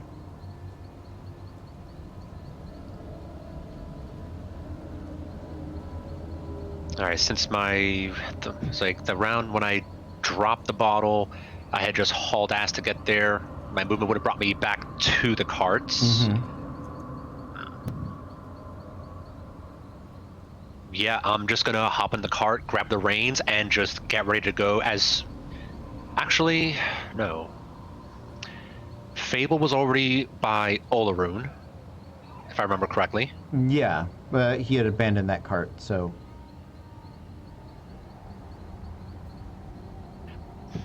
Yeah, I'll try bringing the cart in to get to where Olaroon is and see if Treasure's around there too, because I'm not sure if I can find her just yet. Okay, so you're gonna grab, let's say, Thozin's cart, grab Clever Stitch's cart, and begin to do that. Okay, sounds good. Sirach, you had held an action to attack, and now with the smoke dissipating, you can see them enough to make an attack roll. They're within 600 feet. All right, they're within 600. Yep. All right, and both the carts are being dragged by 2 horses. Yes. All right, I'm gonna try to. I'm gonna take 2 shots at one of the horses carrying the general. Okay, let's do the it. Commander. Mm-hmm. Is there? How far away are they? 200 feet? All right, so disadvantage because Yes. longbow is 150. Yep. All right, so that's going to be 9 + 9 for 18 That'll hit. to hit. Yep. All right, so that's 1d8. That's 1 + 4, so that's going to be 5 damage to the horse. Okay. Yeah, it neighs and stumbles. It's still up. It's not dead yet. I'll hit it again. Okay. God, I don't want to kill horses. That's 6 + 9 for 15. That'll hit. Just saying, better the horses than us right now. But I know, the horses don't have any say in this. They're just horses. But it's the quickest way to stop those carts and slow them down. That'll be 7 + 4 for 11 damage. Okay. Yeah, so the horse is not dead. It is bloodied, however, and it's looking pretty rough. And you can see that the cart driver is making checks. They are trained for combat, these horses, so they are they're sturdy as far as horses go. But you can see him starting to like veer and twist. So he is effectively slowed. Yeah, and it Cool. looks like it seems the risk of losing their horses is enough to start to deter them a little bit. Yeah, okay. Tarak, that was your held action, and we have Olaroon. Well, that was my held action, so would we start at the beginning Oh with yeah, Talroth? sorry. Yeah, Sirach. Yeah, your turn. My So, bad. Talroth, first turn. Talroth did his turn. He did? Yeah. Oh, okay. Because it was on Cool. Talroth's turn that the smoke dissipated enough. I was using his Beautiful, turn for yeah. the smoke. That's why. Your held action couldn't happen until his turn. Yeah. Let me see if I can down that one horse, if that'll convince him to pull off the pursuit. Okay. So I'll attack the same horse. Same horse? Okay. Yeah. That is a 3 and a 13. So that's going to be 3 + 9 for 12. It hits. You would have to nat 1 to miss this horse. Oh, geez. Okay. It's an 11. If you have a +9, it takes a nat 1 for you to miss the horse. There we go. Yeah. So that's going to be 8 damage to the horse. Horse is unconscious. So All right. it stumbles, it falls. One of the guys jumps off the cart to tend to the horse. Make your next attack if you want to shoot the other horse, not the the other cart. I'm assuming. Yeah, that's what because I'm assuming with that horse going down, that cart's effectively stopped. Yeah. So I'll start firing at one of the horses on the other cart. Okay, go for it. That'll be 14 plus 9, so that's going to hit. Mm-hmm. That's 7 plus 4 for another 11 damage. Bloodied horse. Okay. Their held action, they're gonna shoot at Sirach. You're up on the tallest point, and you just took out their horse. They are at disadvantage. I'm gonna bonus action cast Etherealness on myself. Okay. As they go to shoot, I'll cast Etherealness on myself. Okay. So I doubt they can hit you when you're under the effects of etherealness. They cannot. I can only be affected by things that are in the same ethereal plane as I am. Okay. So a couple of bolts go whizzing out at you guys. They're shooting at disadvantage, so they're veering off. Their shots are not terribly effective. Those two attacks, one of them does sort of go like right through where you would have been, Sirach, and you're like, whew. That would have done it. The other held action, they're gonna take some shots at the cart and miss. And again, at disadvantage and miss. And then the warlord is gonna make his ballista shot at disadvantage. And a natural 3 is not gonna be enough to hit the 15 of the cart. This goes flying by. Okay. After Sirach, Olorun. Talroth has brought the cart within about 10 feet of you. About 10 feet of you and Treasure. You guys he's kind of splitting the difference there. So. Let's see. There's no one else I can see because there's still smoke. You can make a perception check at disadvantage. You're seeing shadows of people at this point. I'll go ahead and do that. Okay. Just see if I see anyone, which I probably won't. No, that's a 6. You can so you can see the carts. You can see Talroth. You can see Treasure. The bad guy, like you can see the shadows of those carts, but you couldn't pinpoint one person, right? So what I'm gonna do is I'm just gonna land on the cart as it's moving. Yeah. And then just kind of like stand and like wait to see like in case some of them come into within striking distance, so I can jump off and do the whole fly off. Got it. That is it for Olorun. Treasure? All right, so I see the cart, I see Olorun, and I see Talroth. Correct? Mm-hmm. Yeah, at this point, I'm sheathing a sword. There's not a whole lot more to do here. We just got to book it because those ballistas look nasty, and I know I'm tough, but I also know I'm not tough enough to take a couple of those ballista bolts. Sure. So just going to hop into the cart and wave to Olorun to get his feathery ass into this cart. Okay. Sounds good. Yeah, Olorun's on the cart. Treasure's on the cart.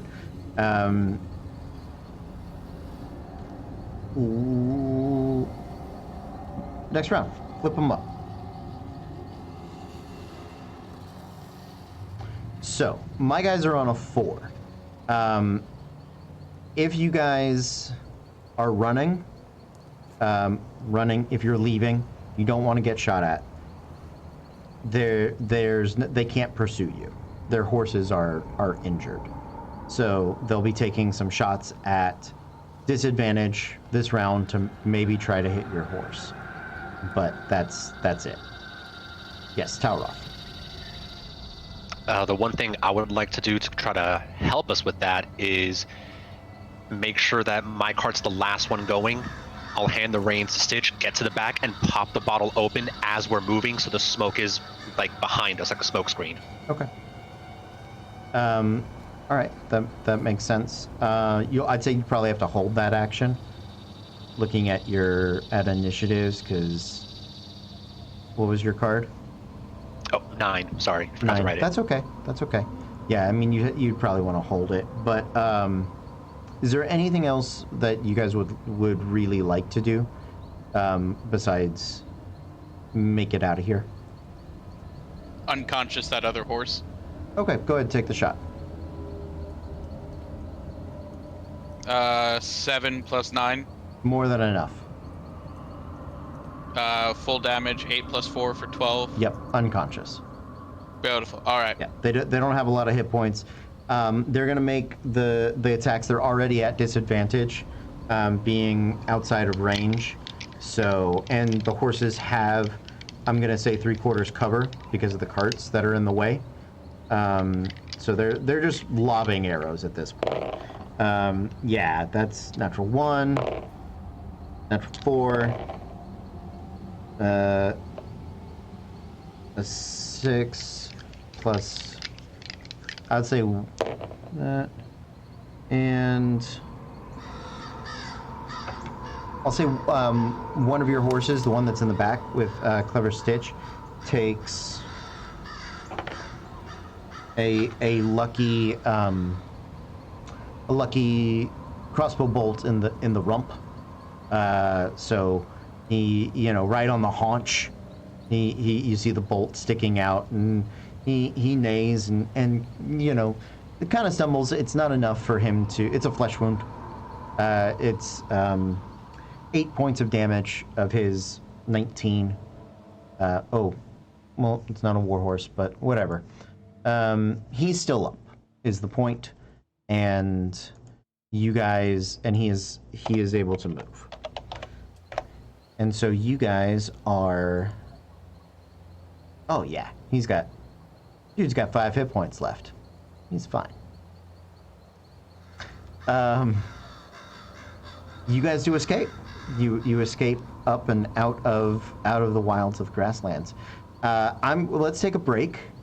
Nicely done. We'll regroup, and then we'll be back in about 10 minutes. And thanks for hanging out with us. We're gonna see what madness these guys get into in just a minute. But until then, stay tuned. Good evening and welcome back, everybody. We are Random Encounter Productions. I'm Cody Stone. With me tonight, we have playing Olaroon Dawnseeker, the ASMR Warlock Paladin. I'm Megan, playing Stride Landir, the Eladrin Glamour Bard. I'm Eric, and I'm playing Sirach, the Arakakra Horizon Walker Ranger. Howdy, y'all. This is Miles. I'm playing Top Roth Oakenblade, the Living Smoke Bomb. Wood Elf Scout. And I'm Kez, and I'm playing Treasure Glitterhoof, the Tiefling Fighter. All right. So just before we left off, you guys had escaped a small band of roving. Well, they weren't roving; they were in their home, but of hobgoblin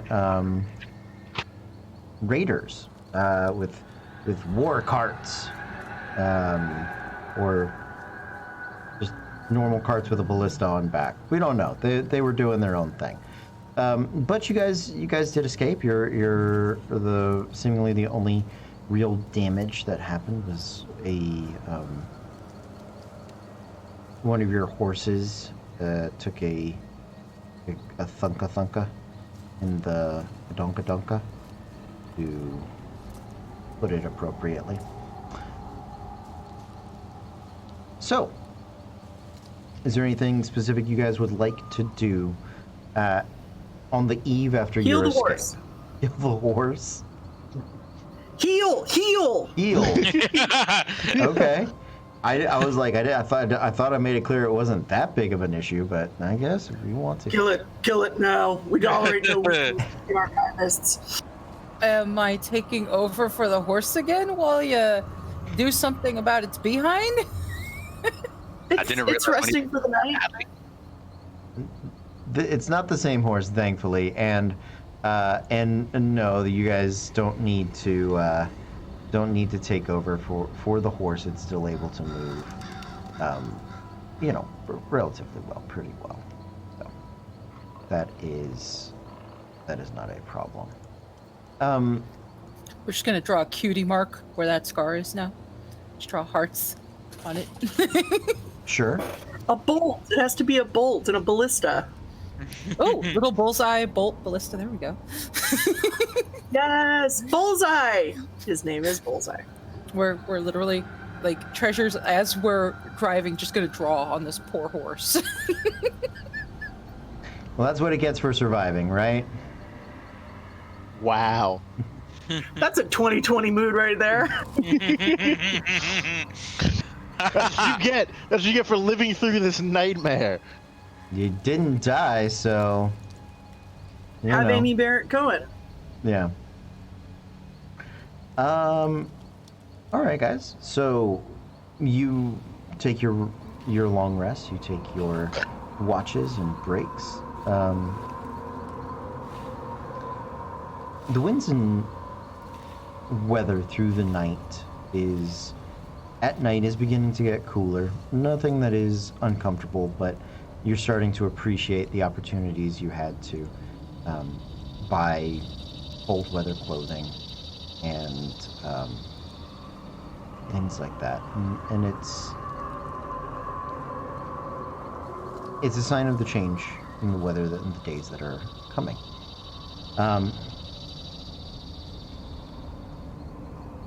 The night passes seemingly without incident, and the days begin to get shorter. I'd like one of you to make me a survival check. I can do it. Okay. I got a +5, so. All right. I mean, I've got +4, so if you want to do it, you can. I have a +8. I got a 19.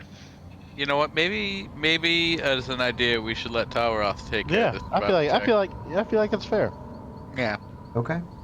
You know, sometimes you just need to step aside and let someone else take the spotlight. Exactly. You don't need to be the center of attention. I know. You know, everyone has their things. Cool.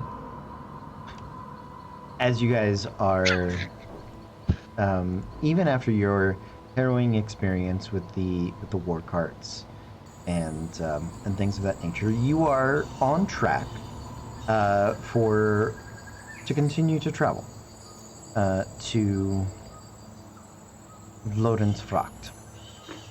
And it is sorry, I'm adding up the days now.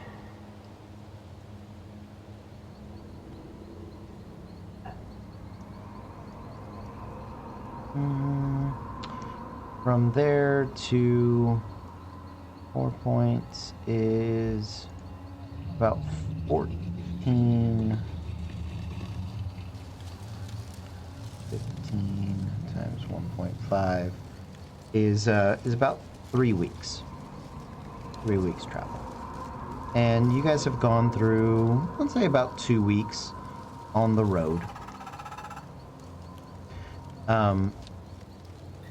Can I ask, while we're traveling, if we were learning a skill or a language, can we count that off? Yeah, you guys can commit 2 weeks of downtime as you travel to different events. Yeah, if you have anything that you're working on, you absolutely can do that.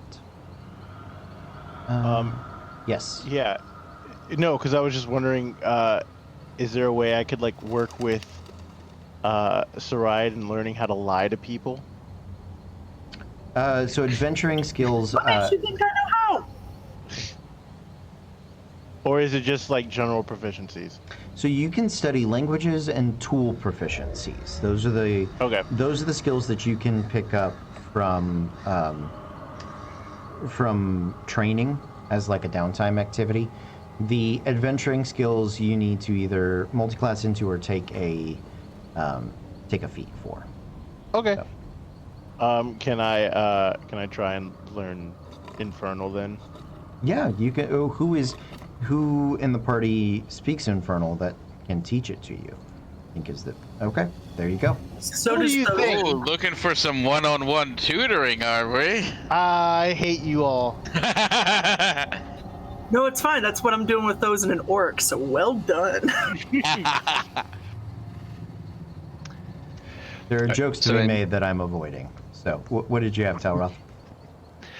Oh, I'm just gonna keep going, learning just playing cards and stuff to figure out that Fate Shifter deck. Whenever Treasure isn't teaching Olaroon how to speak backwards Celestial. And how have you kept track of how many weeks that you have put through that? How many is that? I was at 5 weeks before, and now with the 2 weeks, that puts me at 7 out of 10. 7 out of 10. Okay, thank you. Sirach, Saride, is there anything you guys are working on? Orc. I've got Yep. 2 more weeks. Okay. Sirach? Yeah, I'm gonna learn. I'm gonna start trying to learn land vehicles. To Land become vehicles. Okay. proficient in that. Is anyone in your party proficient that can teach it to you? I think Stitch is actually. Fighters I might think- be. Well, Ditch or Thozen. Because Stitch is a mercenary vet background, right, or something like that.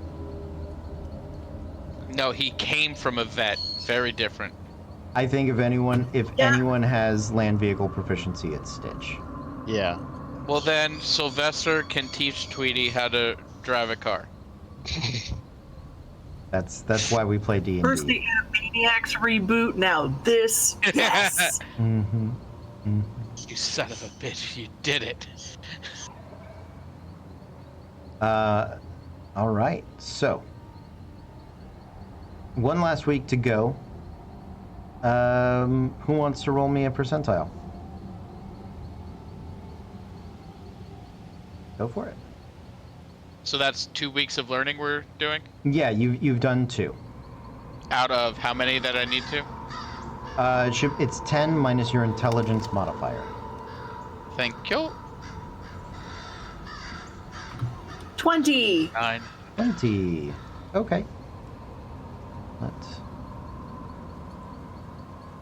Let's see what we got here.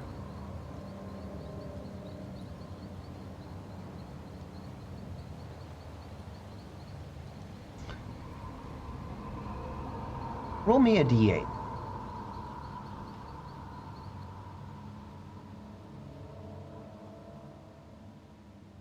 Seven. Okay.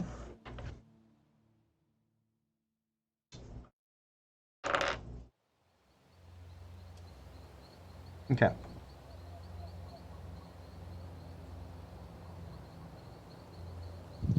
As you begin to near, you're say a couple of days out from the city of Vlodensravik. And it is nighttime. You guys have set up your watches and are taking them accordingly. The days have been not as harrowing. You've been keeping an eye out. You've been able to spot any other little raider bases or things like what you've run into. You've avoided tracks and kept your eyes peeled for anything growing in the grass. The grass has gotten thinner and has begun to frost over and die a little bit at night, and so it's not quite the changing of the leaves yet, but you guys are getting late into dusk, right? So in the eve, you feel we're gonna say in the early I actually don't know enough about this, but we'll say that it is 7 o'clock at night. The night has sort of fallen. There's maybe a little bit of light just over the horizon, still casting its way across the lands. I would like all of you to make me perception checks.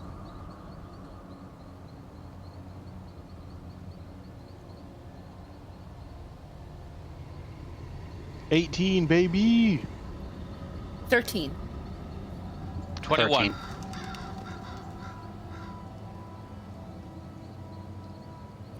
13. $15? Okay. So you all feel this, the three of you, that you all, as you're settling in for your night, maybe you're having your meal, a little bit of fire, some sort of pot, Screeber's cooking over it, baking something, who knows? He's doing a wonderful job.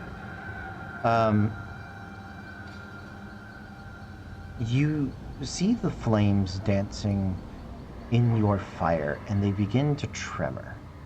Just a little bit, to tremble.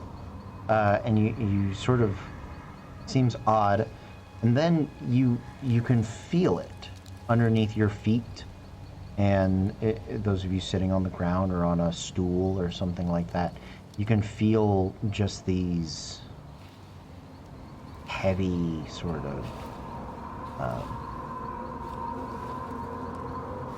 shaking, vibration to the ground.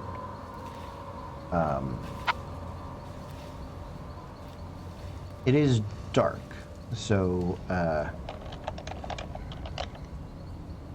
initially it sort of doesn't catch your attention, but you look to the side, in the direction of the Blood Gulch River, and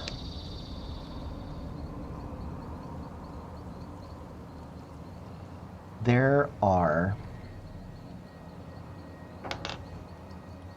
just on the outskirts of your vision, these massive, moving, sort of lumbering hills that are clumped together, sort of traveling in a line to the west. I cast Primeval Awareness. Okay. And what does that give you the awareness of? To sense, I can expend one ranger spell slot to sense whether any aberrations, celestials, dragons, elementals, fae, fiends, or undead are present within 1 mile, or within up to 6 miles if in favored terrain, but we're not. Okay. There is nothing of that sort within that range. Okay. Okay. I mean, but these things are a mile away, right? Oh, they're within the range, absolutely. Yeah. Yeah, they're, Okay, they're probably 500 feet away, and even at this distance, you can tell they're big. These things are real big. I was just wondering if, like, they were elemental somethings. Nothing elemental? Nope. Nope. So, Could I try some kind of nature check to figure out what they are? yeah, absolutely. Was there, like, have we ever heard about this in the history of, you know, the You can make a history check, see if something comes to mind. I'd say make it with disadvantage, because it's, well, yeah, disadvantage. History's not really the right skill for this, but it might apply. What'd you get, Talroth? A 23 on nature. 23 on nature. Okay. So, you, being from the continent and of an elf and of a wooden elf variety, you're sort of like, really? Is that what I think it is? And you kind of peel your eyes in the dark light, and they're at a distance, so they're beyond your dark vision. There's a little bit of light still casting across them, but the heavy trembling. And you realize that these are probably some form of elephant. Maybe even like a large herd of more temperate elephants. And you know that they're probably migrating towards the Blood Gulch River, and then they'll follow the river south. As winter comes, they'll head towards the warmer climates.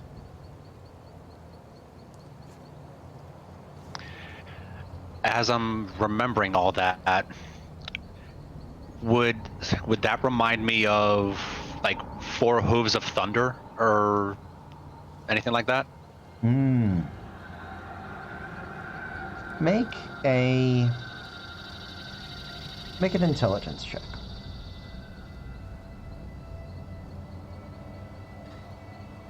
Olaroon, what'd you roll?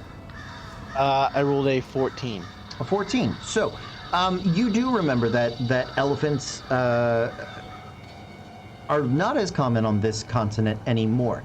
Most of them were thought to be hunted to extinction, either by early hobgoblin tribes or ancient orc tribes would try to capture them for war mounts. Some goblin nations have used them. So a herd of elephants is actually very rare on this continent, but there apparently are still enough of them to have a herd. What did you roll, Talroth? That was an 11 on intelligence. The thunder part is there, but you don't know that elephants necessarily have hooves. You think they have like toenails? So it maybe it, I mean, if you miss the chance to check it out, you might kick yourself later, but at the same time, you're just checking for safety, really. Yeah, dotting all the T's, crossing all the I's, all that. Exactly.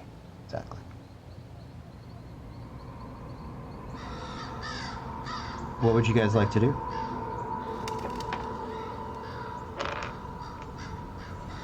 They're not coming anywhere near us, are they? They're not heading in your direction, no. Do they look like they're moving quickly, like really fast? No. Or the? Okay. Nope. I should probably say they're like maybe 150 feet away. 500 feet is too far for the ground to be rumbling if they're not like marching. Have I seen or known of any elephants in Jalen? Would this be the first time I've ever seen them? Roll me a percentile. You have heard of elephants. Coming from Jalen, you have absolutely heard of elephants. You're going to roll to see if you've ever seen one. 7. 7. I'm going to say no. You have heard of elephants. You have seen pictures of elephants. You have seen element byproducts. You've seen element bones and tusks and all of those sorts of things. You have never seen a live elephant. The city of Bridges is not the right place for elephants to be kept, unfortunately. So. I mean, fair. But.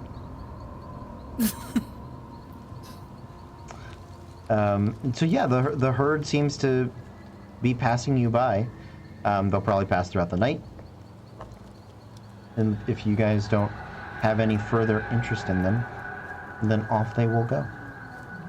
Yeah, no, Treasure's just gonna like admire them from a distance. Obviously, leave them alone. You don't want to mess with something that big necessarily. Right. But if this is the first time she's seen one, yeah, no, she's gonna admire those things from a distance.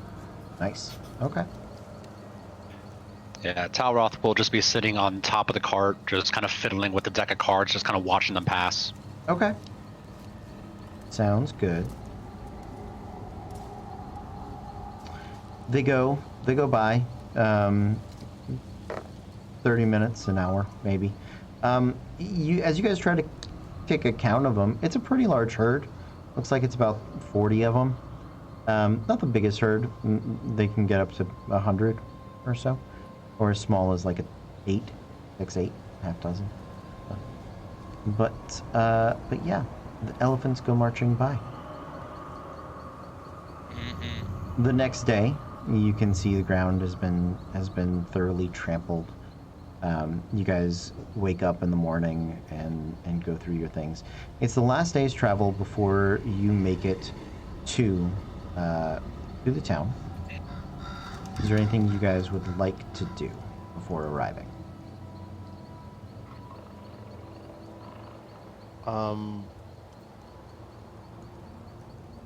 I think I would just kind of turn to everyone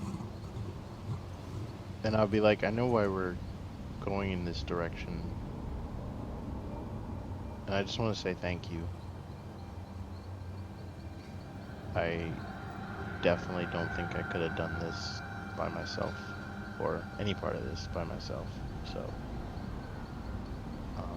I guess when we get to the town, I guess we start asking as many questions about rumors of a sword in the mountains as much as possible. Does that sound like a decent plan? I'm thinking maybe not asking about no sword specifically. Maybe start kind of light, see if there's any rumors. Just kind of go from there, because I don't know, if we're asking about weapons off the bat, that might make us a little suspicious, like. Just ask about any stories about the mountain. Yeah, Something like stories, that. rumors. All right. Well, you guys ready? I think Ready. the question is, are you ready? Oh no, no, not by any stretch of the imagination. So, let's say we go. Okay.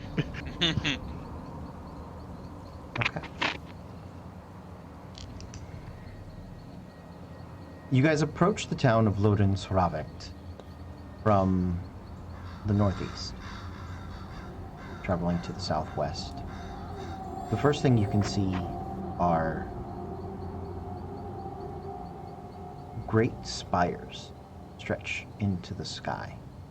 Seem to be made of bone and metal, bone reinforced with metal, almost as though the cracks were laced with steel or iron,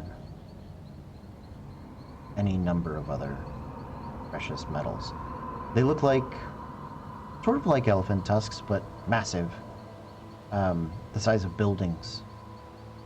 And you realize that those are the uprights for the bridge that crosses the Blood Gulch River. Blood Gulch River is a very long river, very wide river. And it is, as you can see on approach, a massive sort of suspension style bridge with some posts going down into the dirt and stretching up, and then the inter-betweens having cables and ropes and other sort of magical bindings holding it in place. It is inspiring, for sure. It is, while it may seem a little primitive perhaps at a glance, this is a feat of magical and scientific engineering. And Lodensravekt, he sits in the shadow of this bridge. There is a bustling town, a city, between you and the crossing of the bridge. Most people come here. It's a place of trade. It is a place where old races of Lickdracht gather together. The Blood Gulch River has been, as you all know, I'm going to just make some history checks for you and give you some assumed knowledge here. The Blood Gulch River is a lifeblood of the central dynasties. Any civilization that has dominated Lickdracht, whether in the north, which was most recently the Hobgoblins, and then about 1,000 years before that, orcs were primarily in control, or whether it was the ancient Serpentine peoples of the southern lands of the south, and the swamps and the Yuan-ti, or any of the other civilized races that have carved out nations at different point, whether that be the elves or the dwarves or different individuals such as any of them. The Blood Gulch River is extremely important, and in its early history was often fought over, hence the name. Many battles have been fought on it and across it, with enough dead that would dye the river. Vlodentravik is the southern town of the two great bridges that were here. They were built by, this one was built by ancient Yuan-Ti and has been kept up by a stewardship of goblinoids over the past 3,000 years or so. It is a rough town. It is a town of culture. It is a town of art. It is a town of trade. But it is a town of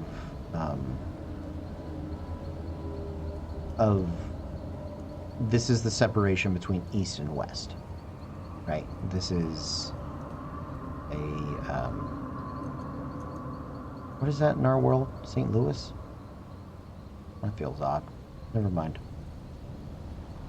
Gateway to the West? Big weird arch thing? Yeah. So, what is that? Pasta with chili on it? Is that a... Oh, that's up Philly. are you That's thinking Cincinnati. Skyline? Cincinnati. That's Cincinnati, Ohio. Skyline chili, man. Yeah. With cinnamon. So good. Mm-hmm. I mean, it's not chili, but Right. whatever it Yeah. is, it's really good. Real chili doesn't have beans. What you say about beans? Beans are just soggy nuts. What you say about nuts? Sorry. Seriously, if you have to put it on spaghetti, it's not chili. Yeah. Thank you for coming to my TED Talk. Thank you. So, Vlodentravik is out before you. It is sort of like the trading town you guys had faced back east, but it is more established. These are not huts or tents. These are not temporary homes of any kind.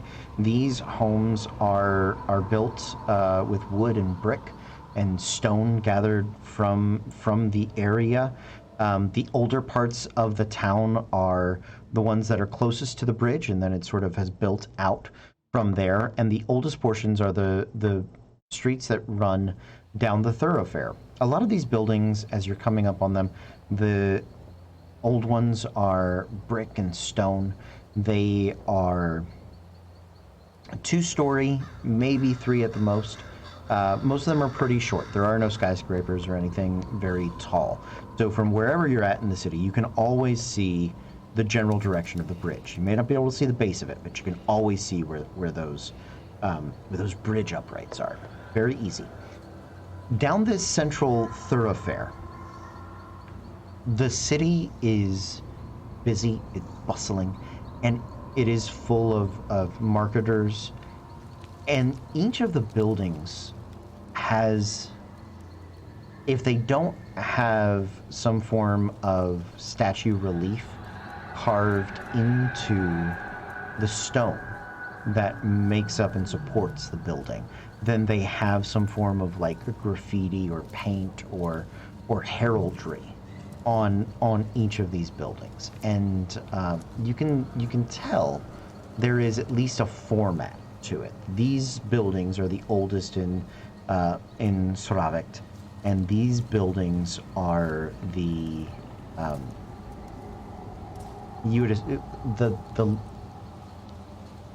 landed ancestral homes of families that have lived and stayed here for a long time. There's a few marketplaces, and but that's your initial impression of it. What would you guys like to do or explore or look for first? I know for me, I'd probably try and find the closest kind of like inner tavern. Okay. I'd probably go with Olarun on that, just because at least that'll help us set up lodging, stables, things like that. I'm looking for a weaponsmith. Okay.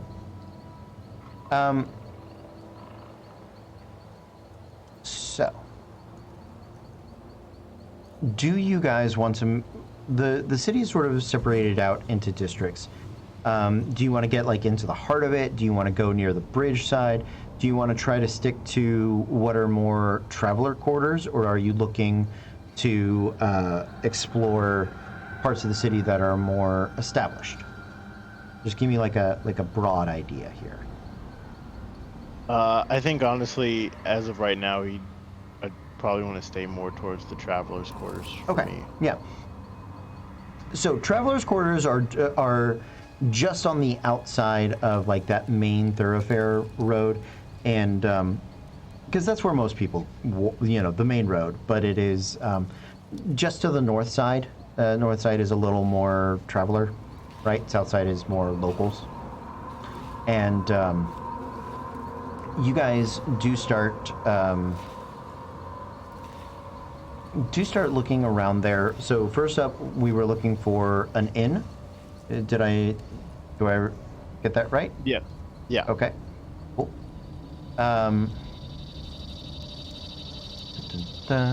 So. No. Wrong button. My bad. So yes, you do find an inn that is named Gaffrench. Gaffrench's Hole. Oh, His what a now? hole. His hole. It's HOL, and you can see on the sign that there was probably a D on the sign, but somebody like took it out and put an E over it. So, You know what? Olaroon's gonna be like, I'm gonna catch hepatitis in this place, aren't I? Treasure's gonna mess with Olaroon just a little and be like, Olaroon, I had no idea this was the kind of tavern we were looking for. No, it's not what is happening. You know what? I don't know how I feel about staying in this place. you can look for another place. That's the first place you come across. What does it look Look like good? in terms of like, does it look run down? So it doesn't necessarily look run down. I will say that they have a large stable on the back, just off to the side, and that was the first thing that you kind of saw. It is like a barn stable, so there are actually like fully indoors for any of your horses. There are carts and wagons that are parked around there. There's a little bit of like a hillside that it kind of butts up against. It sounds like it is rowdy. The construction of it is stone with a few add-ons that have been made in wood. The wood add-ons look older, but not run down. None of them are. There's no like rot or termite damage or anything like that you can see. Is it nice? No. But is it seedy? No, not really. It's a place that does a lot of high volume business, a lot of quick turnover, and it's anything that's in disrepair. Looks like it's in disrepair just because people are on it all the time. Like when you look at the wooden steps that lead up to the door, there is clearly a central portion that is raw wood Like worn now, out, yeah. unpainted, and just a little thinner, right? It's not splintering, it's not broken, it's not anything like that. But it's clear that, man, people walk up and down these steps all the time. So the hole's getting a lot of business. The hole is seeing, no. yeah, Gaffrin's Hold is seeing a lot of business. I hate you. I'm sorry, you said Gaffrin? Yeah. Okay, because you said it immediately, and then I didn't hear it for a while, and I was like, is that Gavroche? Gaffrin? And I'm going immediately, like, to the wrong place here, so Gaffrin, thank you. Then I'll just be like, well, I'll take a deep breath. I hear the noise inside, and I just kind of try and soldier on. Okay. Treasure's coming up behind him with her imaginary popcorn and ready to see what happens. Okay.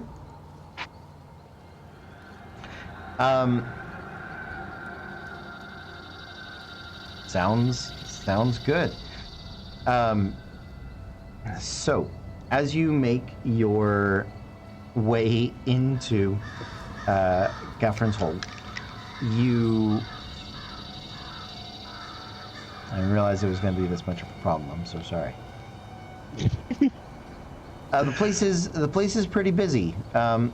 Straight across from you, there is a large, wide bar that stretches almost the entirety of the back wall. There are 2 staircases that lead up and look like they have lines of rooms upstairs, and there is the poorest excuse of like a bardic stage off on the left corner on the door wall side. Looks like this place doesn't do a lot of entertainment, but it's there in case somebody feels the urge. You can see that there are a couple of like stringed instruments, ukulele, sitars, lutes, flute, whatever, those sort of old-timey guitars and a banjo. There are some serving boys and girls, men and women, making their way around, handing out drinks and food. You can smell What the Rock is cooking? Sorry, I had to do it. Mostly seems to be pork. A lot of pork and pig dishes being served. I'm here for that. That's down south barbecue. Thank you very much. Are there like a lot of people? It is. Let's see. So it is about 3 o'clock. It's not the lunch rush, so you can walk through. But I would say about 70% of the tables have somebody at them. There are some empty tables, but it's not like packed. It's not standing room only. You know what I mean? So I don't have to like pick and go like ooh. Yeah, away no. from certain- You maybe have to like scoot past one person. Yeah. Yeah, and then I'll turn to Treasure and be like, do you want to find us a seat? And I'll go talk to the innkeeper individual. Sure. Bar or table? Let's go with the table, just in case everyone else gets here. She nods, and she's gonna split off to see if she can find a table where the whole group can sit at. Good. Okay. Then I'll head to the bar and just be like, hi, I have a group that's looking for some lodging for the night, if that's possible. Yeah, sure, absolutely. I'm sorry, you're gonna have to speak up a little bit, because actually, Oh. Cole, you're kind of quiet for me. Am I okay? Sorry. But yeah, I'll be like, yeah, if I could get a if I get a room for, let's see, and I'll count out however many of us there are. 1, 2, 3, 4, 5, 6, 7, 8, I think. 9, 10. 9, 10. Did Yeah. you count 'cause Raven- Screevers and Raven? Raven. Yeah. And Burns. And no, Burns didn't go with No. you. Yeah, Burns Burns didn't go with Oh, we us. didn't? No. Never mind. So there's 10 of us. Yep. Yeah, so it'll be like, for 10 people, I think. See, Okay. everyone shares a room, five rooms. So five rooms? Yeah, we can set you up with 5 rooms. How long are you planning on staying for? That really depends. Probably just the night, but I did have a few questions if that's okay as well. Sure. Yeah. What's on your mind? Sorry, my name. Sorry, I'm rude. My name's Olaroon. What's yours? Blathered. Blathered. Well, yeah. We try to say it all at once. Okay, But- no, I'm just trying to make sure I say it correctly. I'm sorry. I didn't mean to offend you, sir, ma'am. Fine. That's all right. Yeah. So it's a human gentleman. He Okay, looks to be sir. maybe a little older than Olaroon, mid-20s maybe. Okay. He's got long brown hair. It's pulled up in 2 ponytails, one high and one low. He's got sort of striking brown eyes, slightly tan skin, but you think that's more from being in the sun than perhaps Birth. Yeah, dressed relatively well. White shirt, leather, brown leather vest, sort of matches his hair. And he's cleaning the glasses as you're talking to him. Yeah, yeah, Blathet. That's it. Yeah. Yeah, I'm Olaroon, as I said before. But my friends and I, we've heard some stories about the mountain to the southwest. Oh, Velxer's teeth. Yeah. Doesn't surprise me. There's a lot of stories about Velxer's teeth. Yeah. And so I know you probably get like adventuring types in here all the time, kind of headed over there, I would assume. Yeah, there's a season for it, but not many adventurers make it out till Vexers these days. Had a couple of bad expeditions. A lot of people stopped coming back, so there's not many that would jump into that. But yeah, I think there's a couple around that might have done it back in the day. What happened to them, if you don't mind me asking? Well, a lot of people don't know. It's one of those things. People leave here, they gather up some soldiers, some adventurers, some kids looking to make a couple of coins or whatever it may be, head into Velxers. Some of them used to come back with riches and treasure, and it's got a pretty good rep for some ancient art and coin and just ore. And I don't know.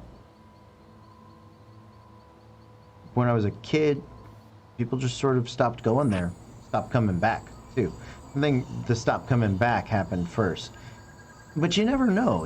People say that they're gonna head west and break the mountain range, and they never come back. So, if they don't come back, people just say, oh, well, they don't come back because it's haunted or they're dead, or, like, who knows what really happens to anybody that goes and makes a new life for themselves. I mean, there could be and he sort of daydreams off for a moment. It's like, there could be like some weird sexy conclave of adventurers that are like, yeah, we found it, or they could all be lying in a ditch just rotting. So I don't know, but Yeah. let's see. There's, I think, and he sort of casts his eyes past you, then kind of leans around to one side. There's an old guy who comes in sometimes when he's a little down on his luck. I haven't seen him in a couple of days. Awful. Awful? Affle.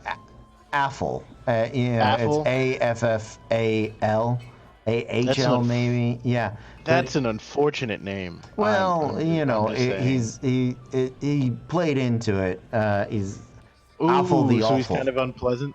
Oh. Actually, he's a really nice guy. But Really? Yeah. That's always nice. well, the thing is, he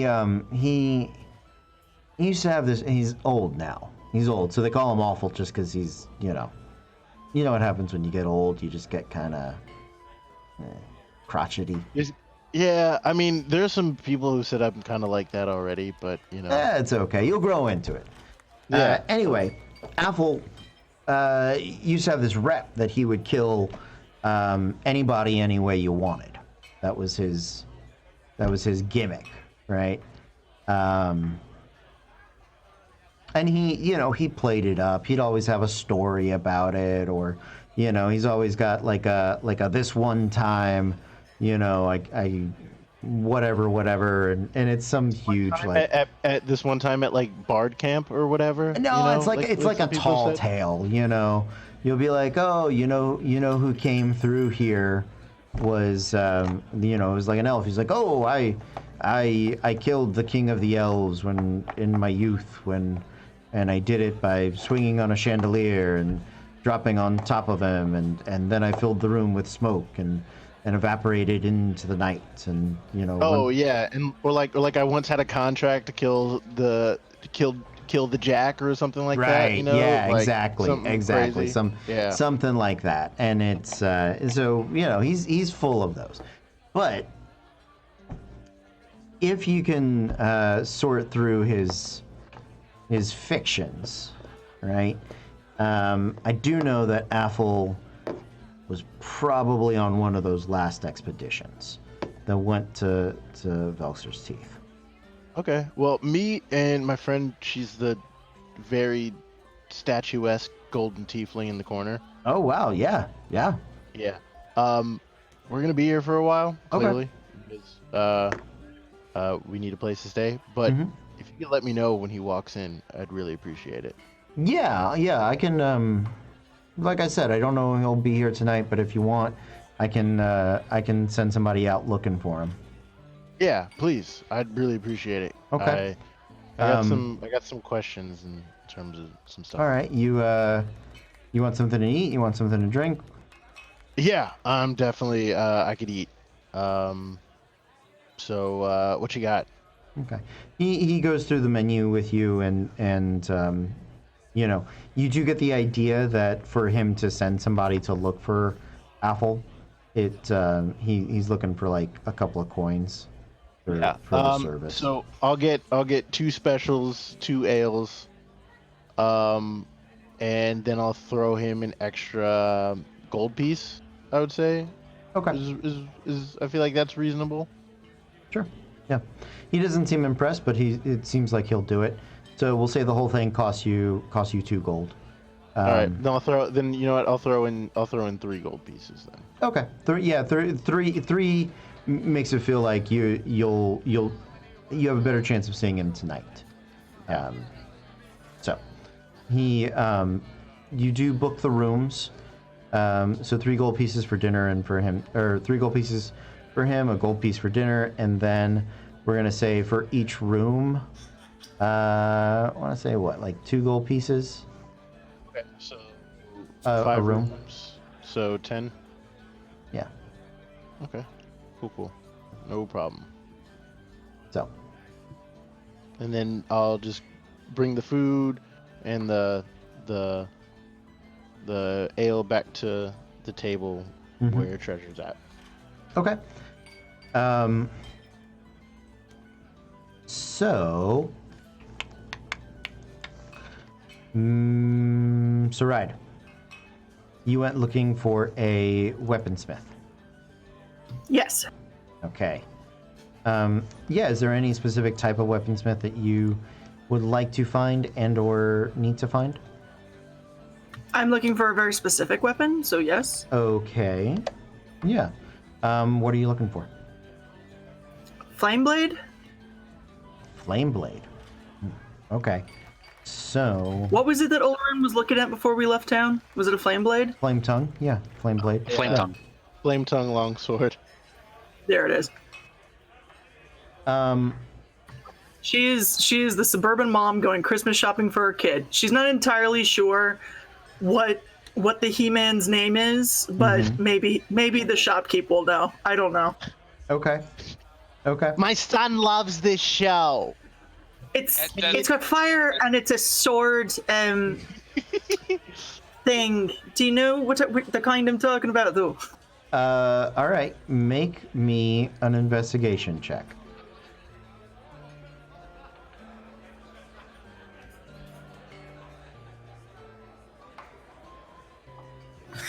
Ten.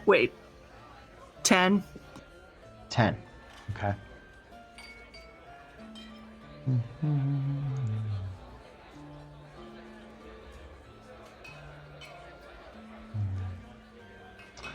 Okay.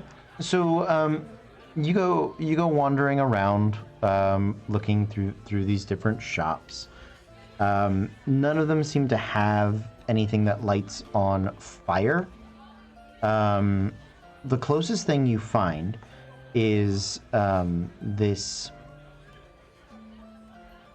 is this elven fellow that is selling a javelin that is in the shape of a lightning bolt, and he says it'll streak across the battlefield like a bolt of lightning.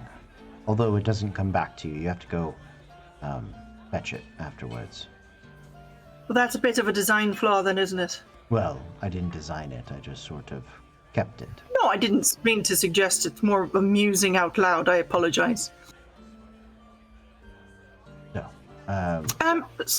Sorry to bother. Thank you for looking, but you're into weaponry that's a little exotic, then, yeah?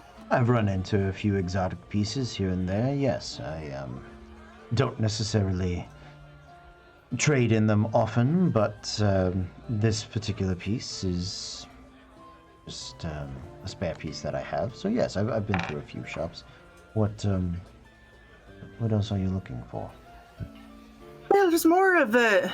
I've heard stories, about weapons in the mountains, things. Which mountain? I'm not entirely sure. It depends on who's telling it. The mountain range always changes. All right. He sort of thinks for a few minutes, and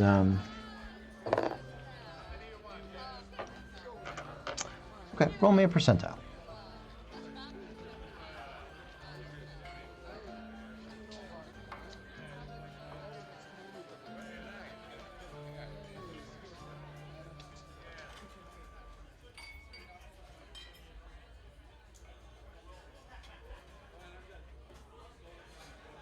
$32. 32. All right.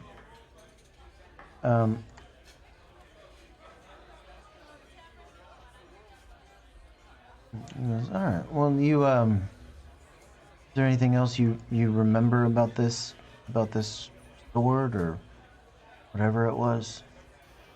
If I remember correctly, it had a very large family, sort of brothers and sisters that were like it, but not quite. I'm not really sure about any of that. Last really famous sword I knew about was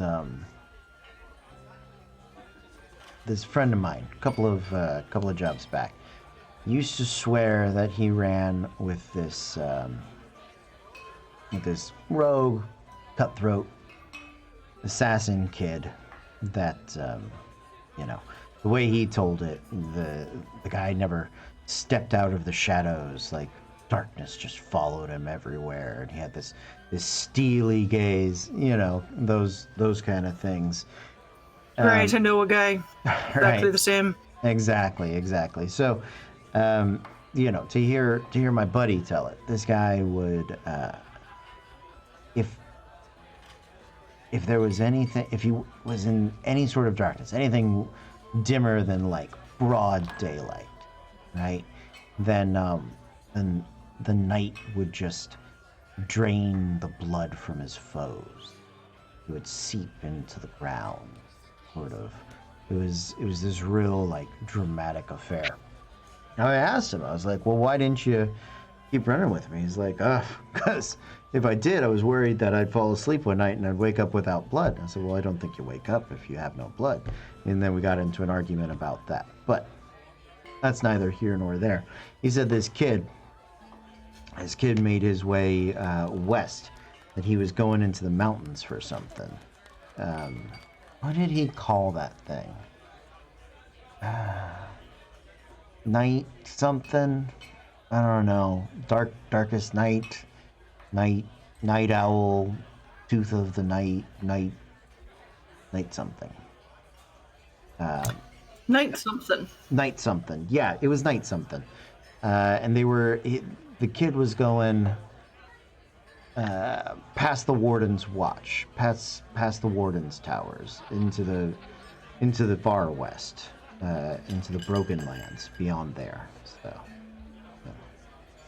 With the knife, or Yeah. The kid with the knife. The night man, Night Rider, Night Right. Ride. Sure. Yeah. Sure. Interesting. Yeah. I don't know. You know, Are you? they always talk about these like famous weapons and famous heroes, and I don't know. It's, you know, you dig in a hole, you stab a goblin, you grab a couple of coins, you come back up. That's as far as I've adventured. That's all it is. So I don't understand why everybody's got to have a fancy name for everything. So, you know. You know, it adds a bit of mystery, I suppose. Yeah. Also, while I have you here, are you local? Are you're born here? I was born in Lickdracht. Yeah, not in Svadig. But no. All right. My family used to be from Lavik. And My condolences. oh, thank you. Bacliff. That's it.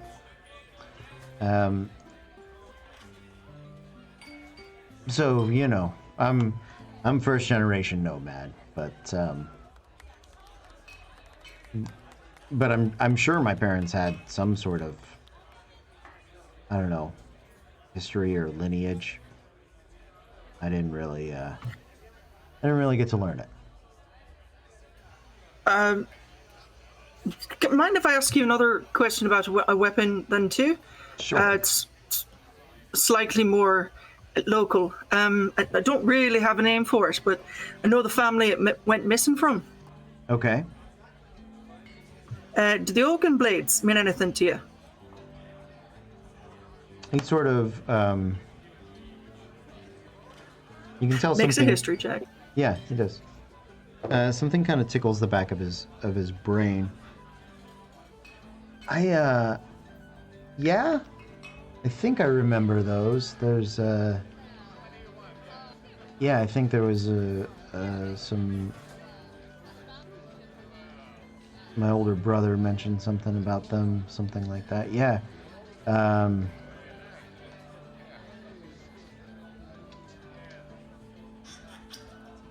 What was that?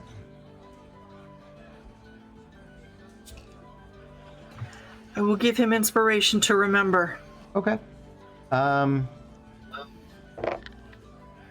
He thinks about it a little harder, and he goes, yeah, you know, a lot of stuff that came out of Bacliff or other Elven people about a generation back sort of ended up all over the place, and I know one of some of the things went to the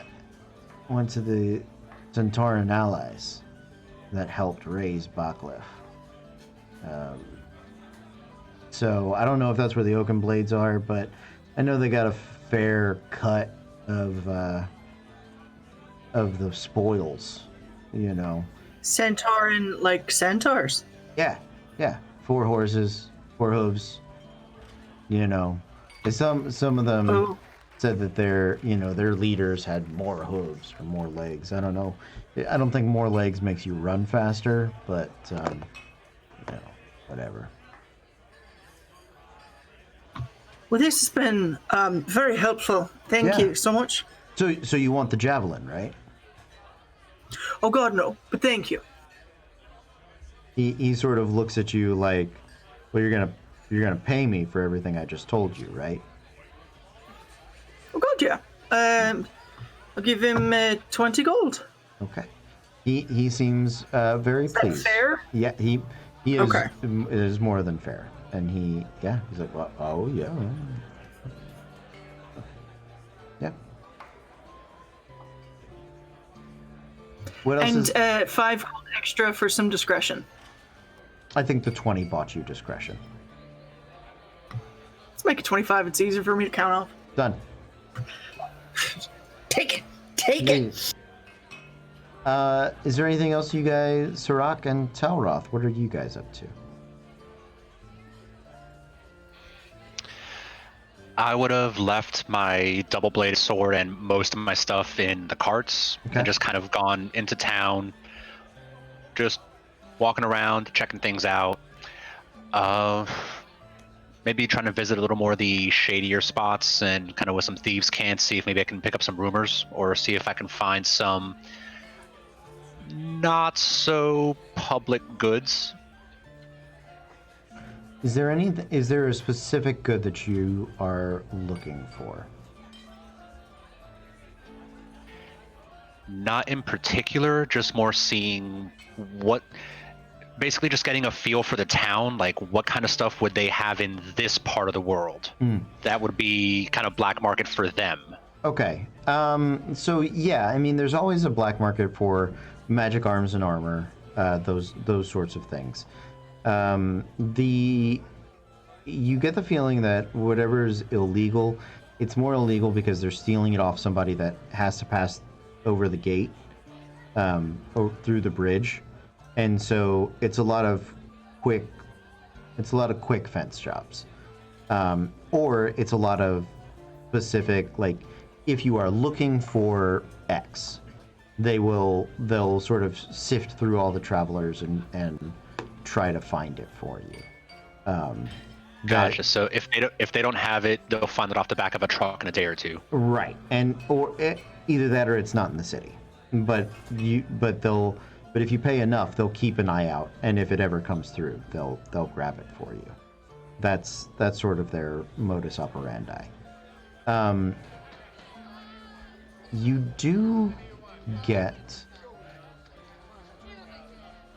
a roll me a d20.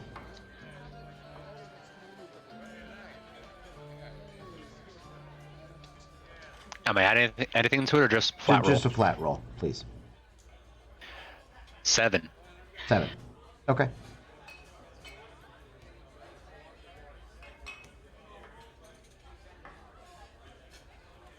There is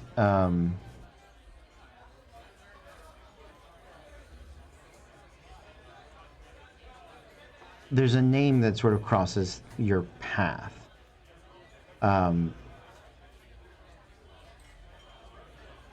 It is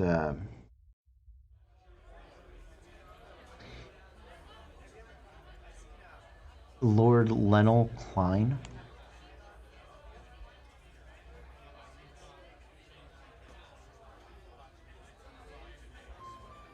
Whenever you start...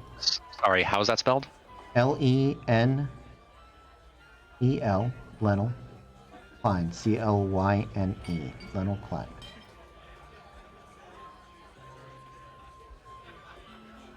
He, whenever you're sort of thief canting around about the teeth, that name comes up. Like you want to talk to him or look into him.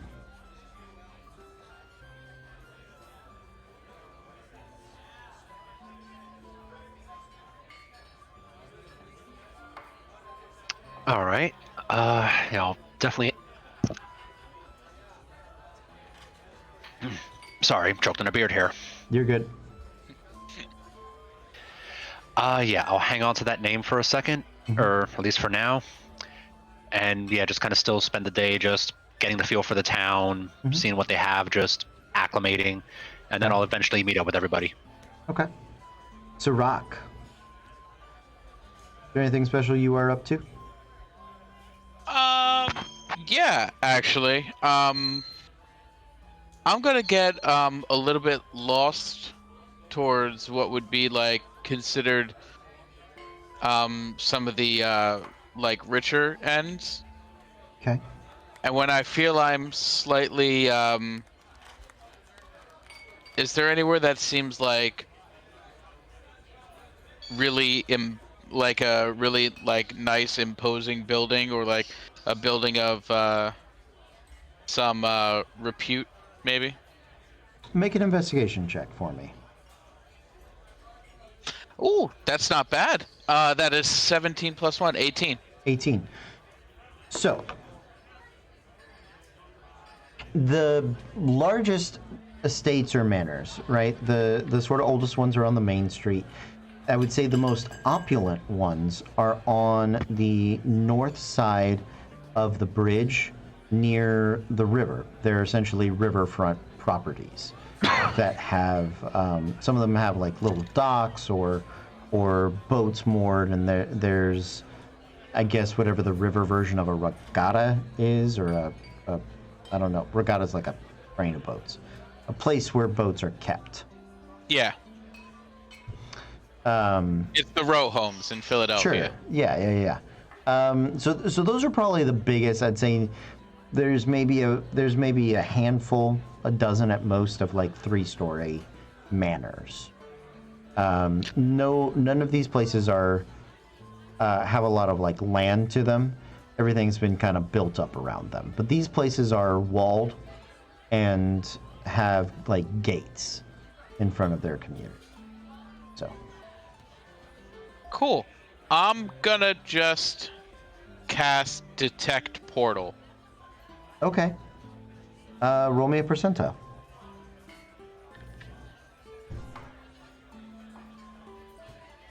Oh, that's a number. Did I say that? I meant I'm casting Channel Divinity, because I rolled a 4. 4. Okay. There are no portals that are active. I will say that your sense is that either planar travel or summonings happen here in this neighborhood, but they are nothing that is consistently open, and nothing that is currently open, right? So I don't think anybody's like has a gate spell or anything like that open, but you get the feeling that within the past week there's probably been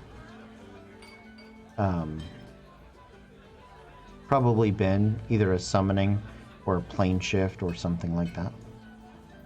Okay, just for future reference, I gained the ability to magic sense the presence of a planar portal. And so the flat answer to that is no. No. But I'm trying to give you more information. Okay. I didn't want you to be like, this is the information he should be getting, and I'm like, okay, you are giving me more information than I technically should be getting. I'm happy about it, but I just wanted to make sure. I appreciate it. No, thank you for double checking. Yeah, I love the planar warrior, and I appreciate the searching for planar portals. They're not always around, but I do think if you're sensing that you know, detecting the residue of a portal that has been used or of a summoning isn't so far off. So. Okay, cool. So nothing's happening currently, but in this area, something has happened before. Yeah, I will say you identify maybe. What's the range on that ability? 1 mile. 1 mile. Okay. So I'll say I get direction and within 1 mile. Okay, I'll say you identify like 3 houses that you suspect mages, spellcasters, or I don't know, occult figures of enough skill to open planar portals live. Okay. I'm just gonna jot those down and be on my way. Cool. Will you guys gather back up at Gaffrin's Hold? Is there anything you guys would like to do before we call it a night? No, I think that's pretty much it. Okay. Well, thank you guys for hanging out. We're going to call it a night here. I had a wonderful game. Hope you all did too. Is there anything else you guys want to say before we say goodnight? Nope. I think we're good. All right, guys, we're going to see you guys later. Keep up with the social medias to see what schedules and what shows we have coming down the pike. We are going to talk to you guys next time. But until then, be cool.